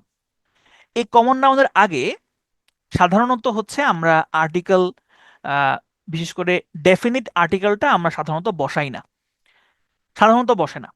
কিন্তু যদি এই মাদার দিয়ে মা না বুঝিয়ে মাতৃত্ব বোঝানো হয়, তখন তার আগে ডেফিনিট আর্টিকেল বসাইতে হয়। যেমন এখানে এই যে বলছে মাদার ইন হার, এখানে মাদার ইন হার মানে কিন্তু তার মধ্যের যে মা আছে সেটা না, এখানে মাতৃত্বকে বোঝানো হচ্ছে, মাতৃত্ব। এই কারণেই আপনাকে এখানে ডেফিনিট আর্টিকেল দিতে হবে, বলতে হবে দা মাদার। এবং এই দা মাদার কিন্তু এখন আর কমন নাউন নাই, সে হয়ে গিয়েছে একটা abstract noun. The mother in her arose at the side of the little boy. যখনই সে ছোট্ট ছেলেটিকে দেখলো, তার ভেতরকার মাতৃত্ব জেগে উঠলো। তাহলে এই যে দা মাদার, এখানে ডেফিনিট আর্টিকেল দা বসাইতে হবে, ঠিক আছে? ওকে, জলিল ভাই, ক্যান স্পিক দ্য ইংলিশ নাকি the English can speak English? সঠিক উত্তর হবে the English can speak English. এখানে মেইন থিমটাই হচ্ছে এই যে ইংলিশ, ইংলিশ দিয়ে ইংলিশ ভাষাও বোঝানো হয়, ইংলিশ দিয়ে ইংলিশ জাতীয় বোঝানো হয়। তবে মনে রাখবেন, যদি ইংলিশ দিয়ে বা ইংলিশ এই শব্দটা, বা ধরেন যে আমি বললাম ফ্রেঞ্চ, ফ্রেঞ্চ, হ্যাঁ, অথবা ধরেন আমি বললাম জাপানিজ, জাপানিজ, জাপানিজ দিয়ে জাপানের ভাষাকেও বোঝানো হয়, আবার জাপানের মানুষদেরকেও বোঝানো হয়। তাহলে এইখানে আমি যদি জাপানিজ দিয়ে জাপানিজ ভাষা বোঝাই, তাহলে এই তার আগে আমি দা বসাইতে পারবো না। কিন্তু জাপানিজ দিয়ে যদি আমি জাপানিজ পিপল বোঝাই, জাতি বোঝাই, সেই ক্ষেত্রে আমি দা বসাইতে পারবো। তাহলে এখানে দেখেন, দা ইংলিশ, ইংলিশ বলতে এখানে কি বোঝানো হয়েছে? ইংলিশ জাতি বোঝানো হয়েছে। তারা কি করতে পারে? তারা ইংরেজিতে কথা বলতে পারে। তাহলে the English can speak English, ঠিক আছে? Okay, we selected him the president নাকি উই সিলেক্ট হিম প্রেসিডেন্ট? সঠিক উত্তর হবে উই সিলেক্টেড হিম প্রেসিডেন্ট। কারণ কি? কারণ হচ্ছে এই প্রেসিডেন্ট হচ্ছে একটা কমপ্লিমেন্ট, ঠিক আছে? মনে রাখবেন, কমপ্লিমেন্টের আগে কখনোই দা বসে না, কমপ্লিমেন্টের আগে দা বসে না, ঠিক আছে? ওকে, এরপরে আসেন, দ্য উইমেন আর ক্রেডুলাস নাকি উইমেন আর ক্রেডুলাস? সঠিক উত্তর হবে উইমেন আর ক্রেডুলাস। ক্রেডুলাস মানে কি? ক্রেডুলাস মানে হচ্ছে সহজে বিশ্বাস প্রবণ। কারণ নারীরা হচ্ছে সহজে বিশ্বাস প্রবণ হয়, এবং সহজে বিশ্বাস প্রবণ হয়েই হচ্ছে তারা বিভিন্ন ধরনের ফাঁদে পড়ে যায়। তাহলে ম্যান এবং উইমেন এগুলো দিয়ে যদি জাতি বোঝানো হয়, তাহলে অবশ্যই তাদের পূর্বে দা বসবে না। যেমন এইখানে এই যে বলছে দ্য উইমেন আর ক্রেডুলাস, এখানে উইমেন বলতে নারী জাতিকে বোঝানো হয়েছে। ঠিক আছে, তাহলে যেহেতু নারী জাতিকে বোঝানো হয়েছে সুতরাং দা বসবে না, জাস্ট উইমেন বসবে। The gold is a precious metal নাকি gold is a precious metal? সঠিক উত্তর হবে gold is a precious metal. কেন? কারণ হচ্ছে এখানে গোল্ড বলতে যেটা বোঝানো হয়েছে সেটা হচ্ছে একটা আপনার নর্মাল গোল্ড, হ্যাঁ, দা গোল্ড না। তাহলে এইটার মেইন থিমটাই হচ্ছে যে ম্যাটেরিয়াল নাউনের আগে অথবা অ্যাবস্ট্রাক্ট নাউনের আগে সাধারণত দা বসে না। আবার বলছি, ম্যাটেরিয়াল নাউনের আগে অথবা অ্যাবস্ট্রাক্ট নাউনের আগে দা বসে না নর্মালি, কিন্তু যদি নির্দিষ্ট করে বোঝানো হয় তখন আবার কিন্তু দা বসে। এখন নির্দিষ্ট ব্যাপারটা আমরা অনেকেই বুঝতে পারি না। দেখেন, খেয়াল করেন, ধরেন আমি বললাম যে ওয়াটার, পানি, পানির অপর নাম জীবন, আর পানির অপর নাম মরণ। তাহলে ওয়াটার বলতে আমি বুঝাচ্ছি হচ্ছে পানি, কিন্তু এই পানিটা কোন জায়গার পানি? সাগরের পানি, নদীর পানি, ওই পুকুরের পানি, জমজম কূপের পানি, কোন পানি? বৃষ্টির পানি, কোন পানি? সেটা কিন্তু আমরা বুঝতে পারছি না ওয়াটার দিয়ে। কিন্তু যদি বলা হয় এই পুকুরের পানি, the water of this pond, the water of this tube well, ঠিক আছে, the water of sea, the water of river, the water of Zamzam কূপ, তখন কিন্তু পানিটা নির্দিষ্ট হয়ে যাচ্ছে। এই নির্দিষ্ট হইলে আমরা সেখানে দা বসাবো। ঠিক একইভাবে দেখেন এখানে বলছে যে কাইন্ডনেস মানে কি? মহানুভবতা। কার মহানুভবতা? আমার, আপনার, আপনার পরিবারের, আপনার আম্মার, আপনার আব্বার, আপনার ভাইয়ের, কার? কারোটা এখানে উল্লেখ নাই। এই কারণে আমরা এখানে দা বসাতে পারবো না। কিন্তু যদি বলা হয় the kindness of my brother, the kindness of my mother, the kindness of my father, তাহলে কিন্তু এখানে মহানুভবতা নির্দিষ্ট হয়ে যাচ্ছে। এরকম নির্দিষ্ট হইলে সেখানে দা বসাইতে হয়। ঠিক আছে, ওকে।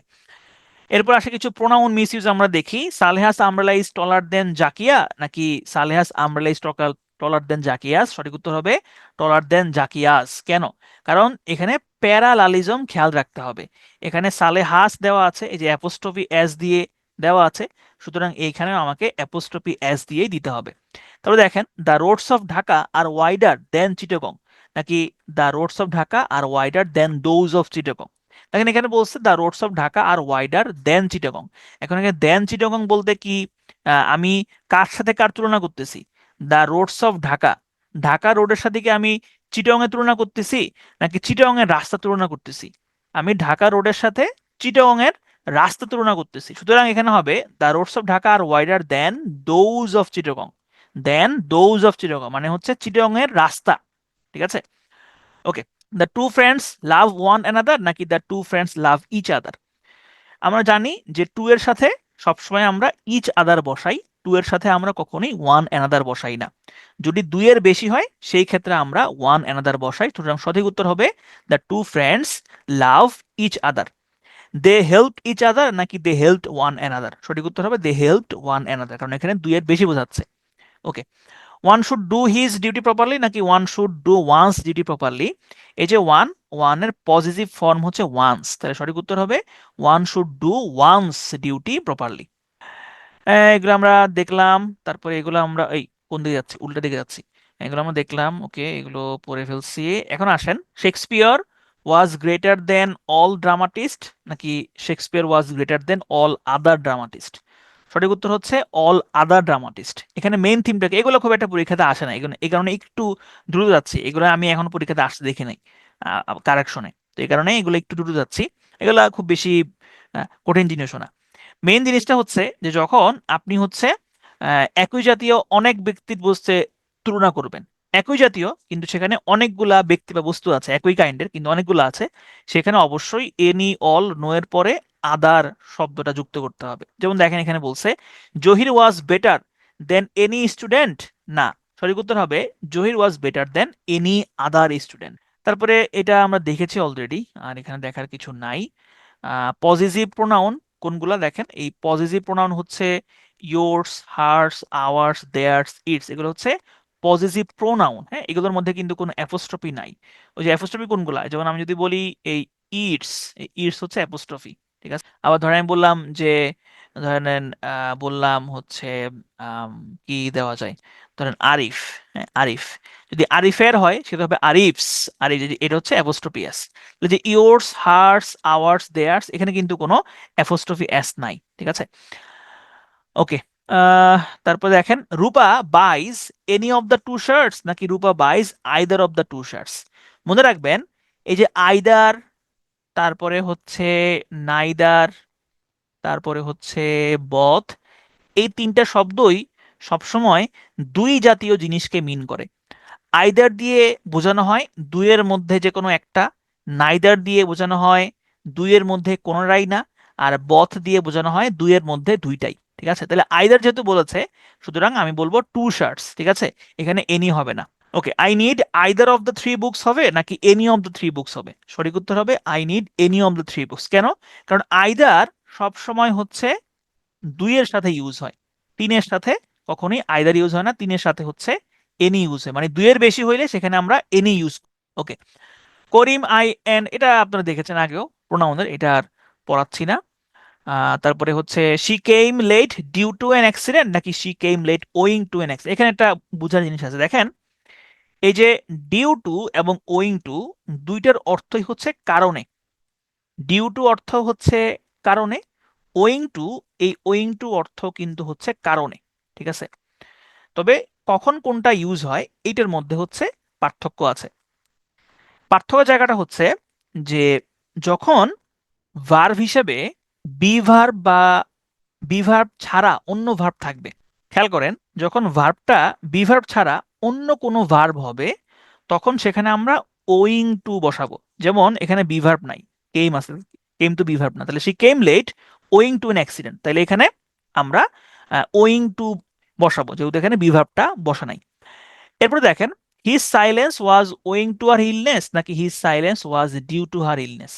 সঠিক উত্তরটা হবে his silence due to her illness. কারণ এখানে কি আছে, এখানে ভার্ব হিসেবে বি ভার্ব আছে, এই কারণে আমরা এখানে ডিউ টু বসাবো, আমরা এখানে ওয়িং টু বসাবো না। ঠিক আছে, তাহলে এইটাই হচ্ছে এখানে মেইন পার্থক্য। ওকে, এরপরে দেখেন কি বলছে, you should speak like your brother does নাকি you should speak as your brother does. সঠিক উত্তরটা হবে you should speak as your brother does. কারণ হচ্ছে একই কাজের মধ্যে, একই কাজের মধ্যে যদি তুলনা হয় সেই ক্ষেত্রে সেখানে অ্যাজ বসে, সেখানে লাইক বসে না। খেয়াল করেন, আবার বলছি, একই কাজের মধ্যে যদি তুলনা হয় সেক্ষেত্রে লাইক বসে, বসে না, সেক্ষেত্রে সবসময় অ্যাজ বসে। এইটা মোটামুটি আমরা দেখেছি। At 7 o'clock the coffee was made নাকি অ্যাট 7 কফি ওয়াজ মেড। মনে রাখবেন এই যে সেভেন, সেভেন মানে হচ্ছে 7টা বাজে। এখন এই সাতের সাথে কিন্তু এএমও নাই অথবা পিএমও নাই। যদি এরকম এই সাতের সাথে, হ্যাঁ, এম না থাকে অথবা কোনো ধরনের হচ্ছে আপনার পিএমও না থাকে, ও ক্লকও না থাকে, ওরকম আসলে হবে না, ওরকম করে বসানো যায় না। অর্থাৎ আপনি এরকম সাতকে খালি ভাবে বসাতে পারবেন না, হয় আপনাকে এএম পিএম লিখতে হবে আর নাইলে ও ক্লক লিখতে হবে। তাহলে এখানে সঠিক উত্তরটা হচ্ছে এট 7 o'clock the coffee was made. ঠিক আছে, আচ্ছা এখন আসেন, এখানে আটটা জিনিস আছে, সেটা হইলো যে যেগুলো ভাঙতি টাইম, ভাঙতি টাইম কোনগুলো, যেমন 7:30 বা পৌনে 7টা বা পৌনে 8টা, সোয়া 7টা, এগুলো হচ্ছে ভাঙতি টাইম। এই ভাঙতি টাইমের পরে কখনোই ও ক্লক বসে না। ভাঙতি টাইমের পরে আপনি চাইলে এএম পিএম লিখতে পারেন, আবার চাইলে এম পিএম নাও লিখতে পারেন, তবে কখনোই ও ক্লক ভাঙতি টাইমের পরে বসবে না। ঠিক আছে, এখানে দেখেন একটা খুব সুন্দর জিনিস আছে, profound dash the lessons of humanity. এখানে আপনি যদি মুখস্থ বসায় দেন তাহলে আপনার উত্তর হবে ইজ, অথবা আপনার উত্তর হবে হ্যাজ, হয় ইজ হবে নাহলে হ্যাজ হবে। কিন্তু এইটা হচ্ছে একটা ট্রিকি কোশ্চেন। দেখেন এই যে প্রোফাউন্ড, প্রোফাউন্ড মানে কি? প্রোফাউন্ড মানে হচ্ছে সুগভীর, গভীর, সুগভীর। এই প্রোফাউন্ড অর্থ সুগভীর, এটা কোন ধরনের পার্টস অফ স্পিচ? এটা হচ্ছে একটা অ্যাডজেক্টিভ। এখন আপনাকে চিন্তা করতে হবে অ্যাডজেক্টিভ কি কখনো সাবজেক্ট পজিশনে বসে? না, অ্যাডজেক্টিভ কখনো সাবজেক্ট পজিশনে বসে না, বসার সম্ভাবনা নাই। কেমনে বসবে অ্যাডজেক্টিভে? তাহলে এখানে কেন বসলো? এইখানে প্রোফাউন্ড আসলে সাবজেক্ট না। সাবজেক্ট কে? সাবজেক্টটা হইলো the lessons of humanity. The lessons of humanity হলো সাবজেক্ট। দেখেন এখানে লেসন্স আছে, লেসন্স কি সিঙ্গুলার নাকি প্লুরাল? লেসন্স হচ্ছে প্লুরাল। বাক্যটা ছিল এরকম যে the lessons of humanity is profound. মানবতার শিক্ষা খুবই সুগভীর। তাহলে এখন এই যে লেসন্স, তাহলে এখানে কি আছে? লেসন্স আছে। তাহলে সিঙ্গুলার নাকি প্লুরাল? লেসন তো সিঙ্গুলার, লেসন্স হচ্ছে প্লুরাল, তাহলে এখানে কি ইজ হবে না আর হবে? সঠিক উত্তর হবে আর। তাহলে the lessons of humanity, humility are, is হবে না, হ্যাজ হবে না, আর। তাহলে সঠিক উত্তর হবে profound are the lessons of humanity. তো এরকম মাঝে মধ্যে কিছু কিছু বাক্য থাকে যেখানে অ্যাডজেক্টিভটা বাক্যের সামনে চলে আসে, কনফিউজ করার জন্য এই ধরনের কিছু বাক্য দেয়। যেমন দেখেন এখানে বলছে কি, sweet are the uses of adversity. তাহলে এখানে ইউজেস আছে প্লুরাল, এই কারণে এখানে আর হয়েছে। Limitless are the possibilities of immigration, sorry imagination, তাহলে এখানে কি বলছে? পসিবিলিটিস, তাহলে আমার সাবজেক্ট হচ্ছে পসিবিলিটিস, এখানে এখানে আর হয়েছে। Boundless are the horizons of knowledge, horizons plural, এই কারণে এখানে আর হয়েছে। ঠিক আছে, আচ্ছা। She denied to help me নাকি she refuse to help me? সঠিক উত্তর হবে she refuse to help me.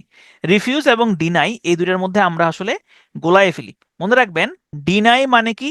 Deny মানে হচ্ছে অস্বীকার করা, অস্বীকার করা, বা হচ্ছে আপনার মিথ্যা বলা। যে কোনো একটা কিছু আপনি ডিনাই করতেছেন, মানে আগে একবার স্বীকার করছেন কিন্তু এখন ডিনাই করতেছেন, মানে হচ্ছে মিথ্যা বলছেন। আর রিফিউজ মানে হচ্ছে প্রত্যাখ্যান করা। ধরেন আপনি কাউকে কাউকে হচ্ছে একটা প্রস্তাব দিয়েছেন, সেই প্রস্তাবটা রাখে নাই, সেটাকে আপনি বলবেন হচ্ছে রিফিউজ। ঠিক আছে, তাহলে এটাই এখানে বলা আছে। আম, এরপরে দেখেন এটা, এটা তেমন আসবে না, এটা the boy is studying physics in his room নাকি the boy is reading physics in his room? সঠিক উত্তরটা হচ্ছে the boy is studying physics in his room. এখানে কেন রিডিং হইল না? কারণ পদার্থবিজ্ঞান আমরা শুধু পড়ি না। ধরেন আমরা যদি বলি যে রিডিং ম্যাথমেটিক্স, রিডিং ম্যাথমেটিক্স হয়, আপনি ম্যাথমেটিক্স নিয়ে পড়াশোনা করছেন, সেই ক্ষেত্রে হয় যে আপনি রিডিং ম্যাথমেটিক্স, কিন্তু আপনি এই মুহূর্তে ম্যাথমেটিক্স করছেন, ম্যাথ করছেন, সেক্ষেত্রে আপনি রিডিং বলবেন না, আপনি বলবেন সলভিং, নাহলে আপনি বলবেন স্টাডিং। তাহলে রিডিং মানে হচ্ছে শুধু পড়া, আর স্টাডিং মানে হচ্ছে পড়া, লেখা, বুঝে বুঝে পড়া, অ্যাপ্লাই করা। তাহলে এই কারণেই আমরা দ্য বয়েজ রিডিং ফিজিক্স বলবো না, আমি বলবো দ্য বয়েজ স্টাডিং ফিজিক্স। ঠিক আছে, 10 shilling is very much for that বুক নাকি 10 shilling is too much for that বুক? সঠিক উত্তরটা হবে 10 shilling is too much for that book. Too much এবং ভেরি মাচ এই দুইটার মধ্যে কোনটা আমরা কখন ইউজ করি?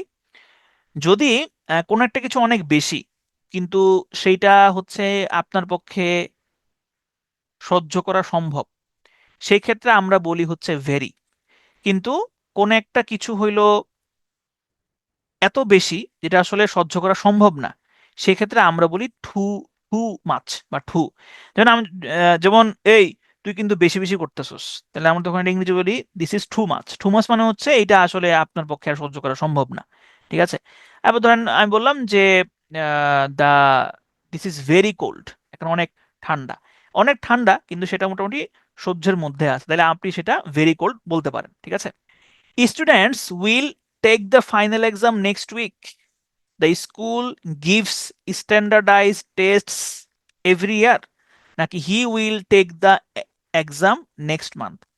দেখেন এইখানে মেইন ব্যাপারটা হচ্ছে যে আমরা এটা গোলায় ফেলি। যেমন students will take the final exam next week নাকি the student will give the exam next week. আমরা সাধারণত বলি যে আমরা পরীক্ষা দিচ্ছি বা আমরা পরীক্ষা দিতে যাচ্ছি, তাহলে পরীক্ষা দেওয়া, এক্ষেত্রে গিভ হওয়ার কথাটাই বেশি, গিভ হওয়ার চান্সটাই বেশি। হ্যাঁ, যে পরীক্ষা দিচ্ছি তাহলে I will give the exam, এরকম হয়। কিন্তু ইংরেজিতে পরীক্ষা দেওয়ার ক্ষেত্রে স্টুডেন্টরা, পরীক্ষা দেওয়ার ক্ষেত্রে যদি স্টুডেন্ট হয় সেক্ষেত্রে স্টুডেন্টের সাথে টেক বসে, আর যারা পরীক্ষা নিবে তাদের ক্ষেত্রে হচ্ছে গিভ বসে। আপনি জিনিসটা এরকম মনে রাখবেন, আমরা যে পরীক্ষা দেই, প্রশ্নপত্র কি আমরা দেই নাকি আমরা নেই? প্রশ্নপত্র আমাদেরকে দেওয়া হয়, আমরা হচ্ছে নেই। We take the question paper. আর কর্তৃপক্ষ বা স্কুল আমাদের কি করে? আমাদেরকে প্রশ্ন দেয়, they give us the test papers অথবা কোশ্চেন পেপার্স।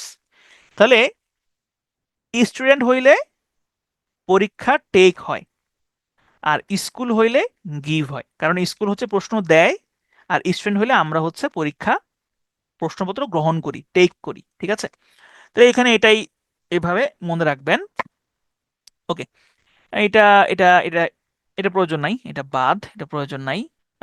এরপরে দেখেন হচ্ছে Nafisa is my older sister নাকি Nafisa is my elder sister.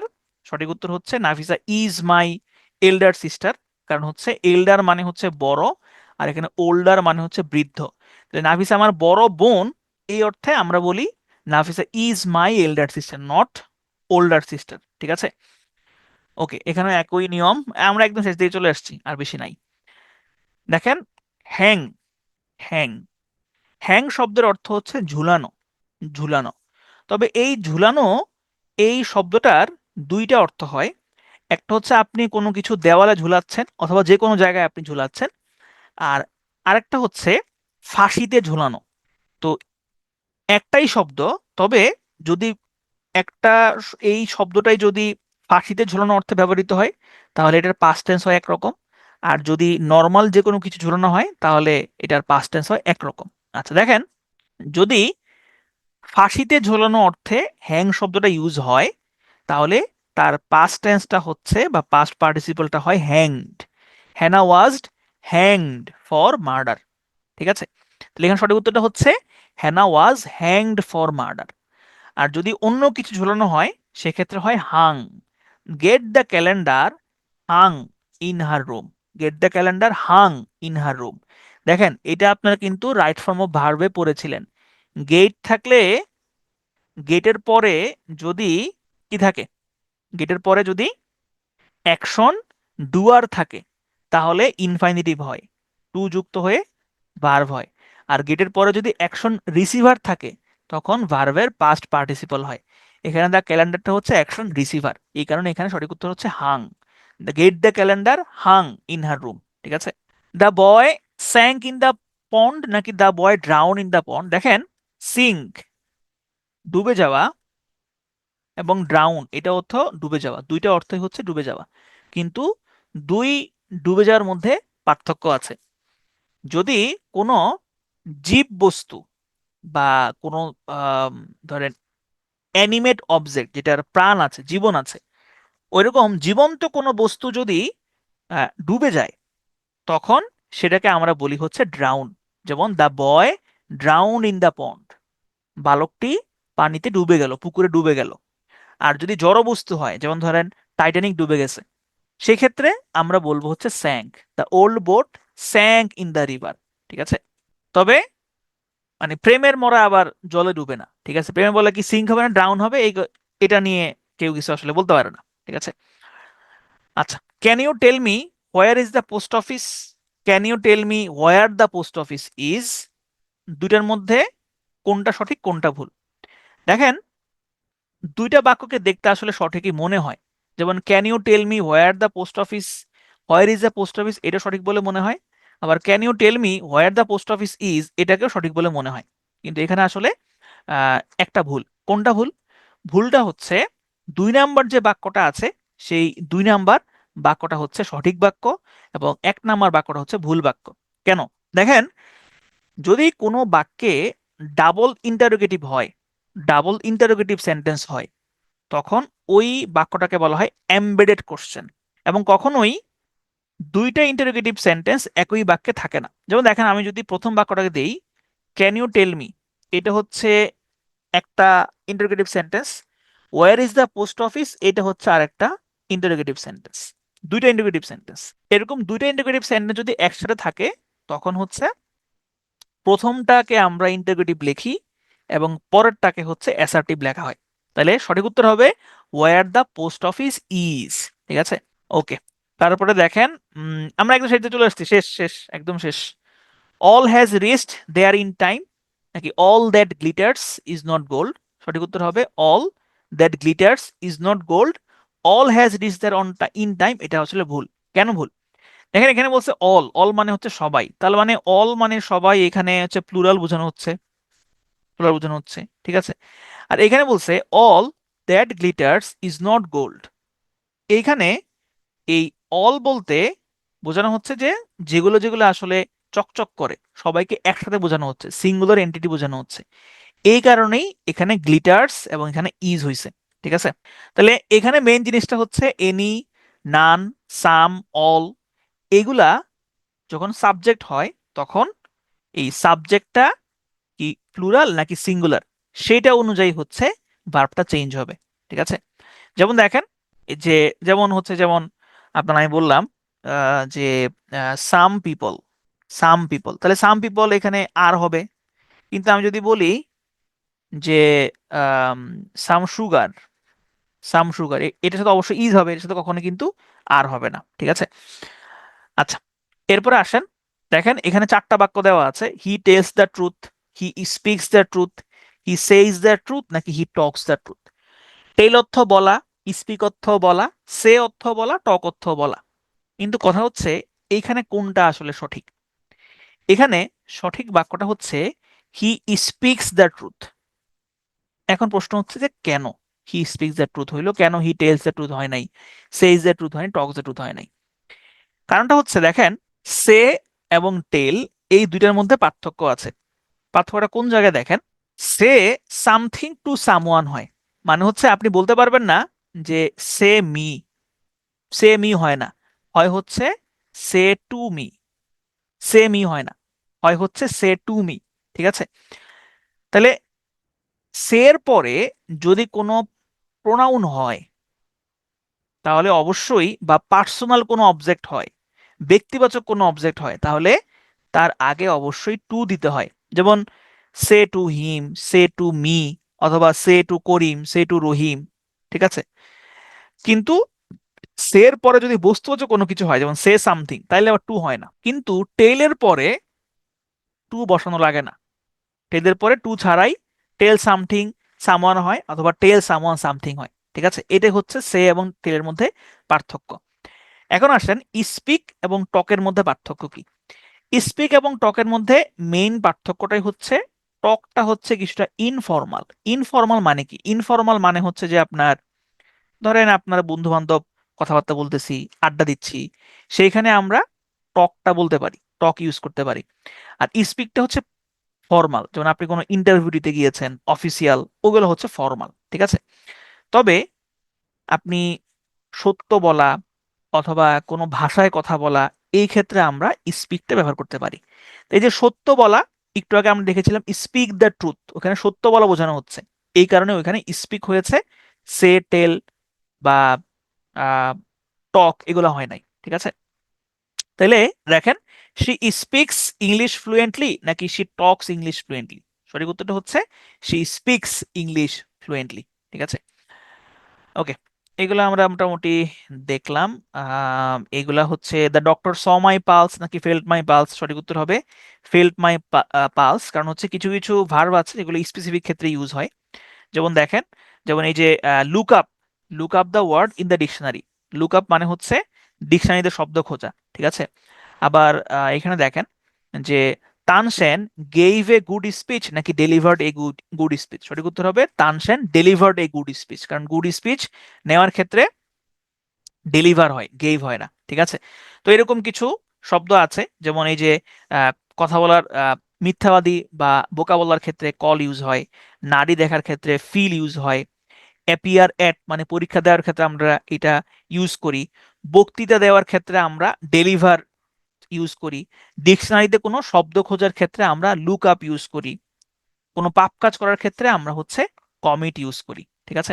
ওকে, এটা এটা এটা প্রয়োজন নাই, এটা এটা কেটে দিব, এটা প্রয়োজন নাই। খুশি হয়েছেন আপনারা, খুশি হয়েছেন? আপনারা এই স্লাইড দিয়ে খুশি হয়েছেন কিনা বলেন, কারা কারা খুশি হন নাই? এই স্লাইড দিয়ে কারা কারা খুশি হন নাই? সবাই খুশি হয়েছেন না? ঠিক আছে, আজকে একটা লম্বা ক্লাস ছিল, এতক্ষণ ধরে ধৈর্য ধরে কথাবার্তা শোনার জন্য আপনাকে আপনাদের অসংখ্য ধন্যবাদ। দেখেন, আমি হচ্ছে ক্লাস নেওয়ার সময় হাবিজাবি অনেক কথাবার্তা বলি, দেখা যায় যে যেগুলো আসলে ক্লাসের সাথে প্রাসঙ্গিক থাকে না মাঝে মধ্যেই। তো এইটা আসলে আমি ইন্টেনশনালিও করি মাঝে মধ্যে, আবার আনইনটেনশনালিও করি।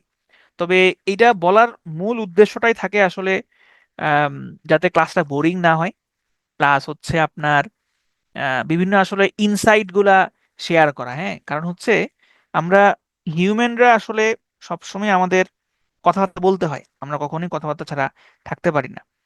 আর আপনারা যেহেতু আমার একদম রুট যেগুলা যেখান থেকে মানুষের শিক্ষা জীবন শুরু হয়, সেখানে আপনারা পড়াশোনা করাবেন। তো এই কারণে আসলে ইনসাইট দেওয়া বা এই ডেভেলপমেন্ট হওয়াটা জরুরি। তো এখানে দেখা যায় আমি আমার এক্সপিরিয়েন্স থেকে হোক বা বিভিন্নভাবে হোক বিভিন্ন কথাবার্তা আপনাদেরকে শেয়ার করি। তো এটা ঠিক যে শেয়ার করতে গিয়ে কিছুটা এক্সট্রা সময় যায়। প্রতিটা ক্লাসের মধ্যে দেখা যায় যে 15-20 মিনিট এইসব হাবিজাবি কথাবার্তা বলতে চলে যায়। তা আমি জানি এগুলা কেউ কেউ বিরক্ত হন, আবার কেউ কেউ পছন্দ করেন। তো যারা বিরক্ত হন তাদের তো নিয়ে আমি আর কিছু করতে পারবো না, স্বাভাবিক। কিন্তু যারা পছন্দ করেন তাদের জন্যই হচ্ছে কথা বলে যাব।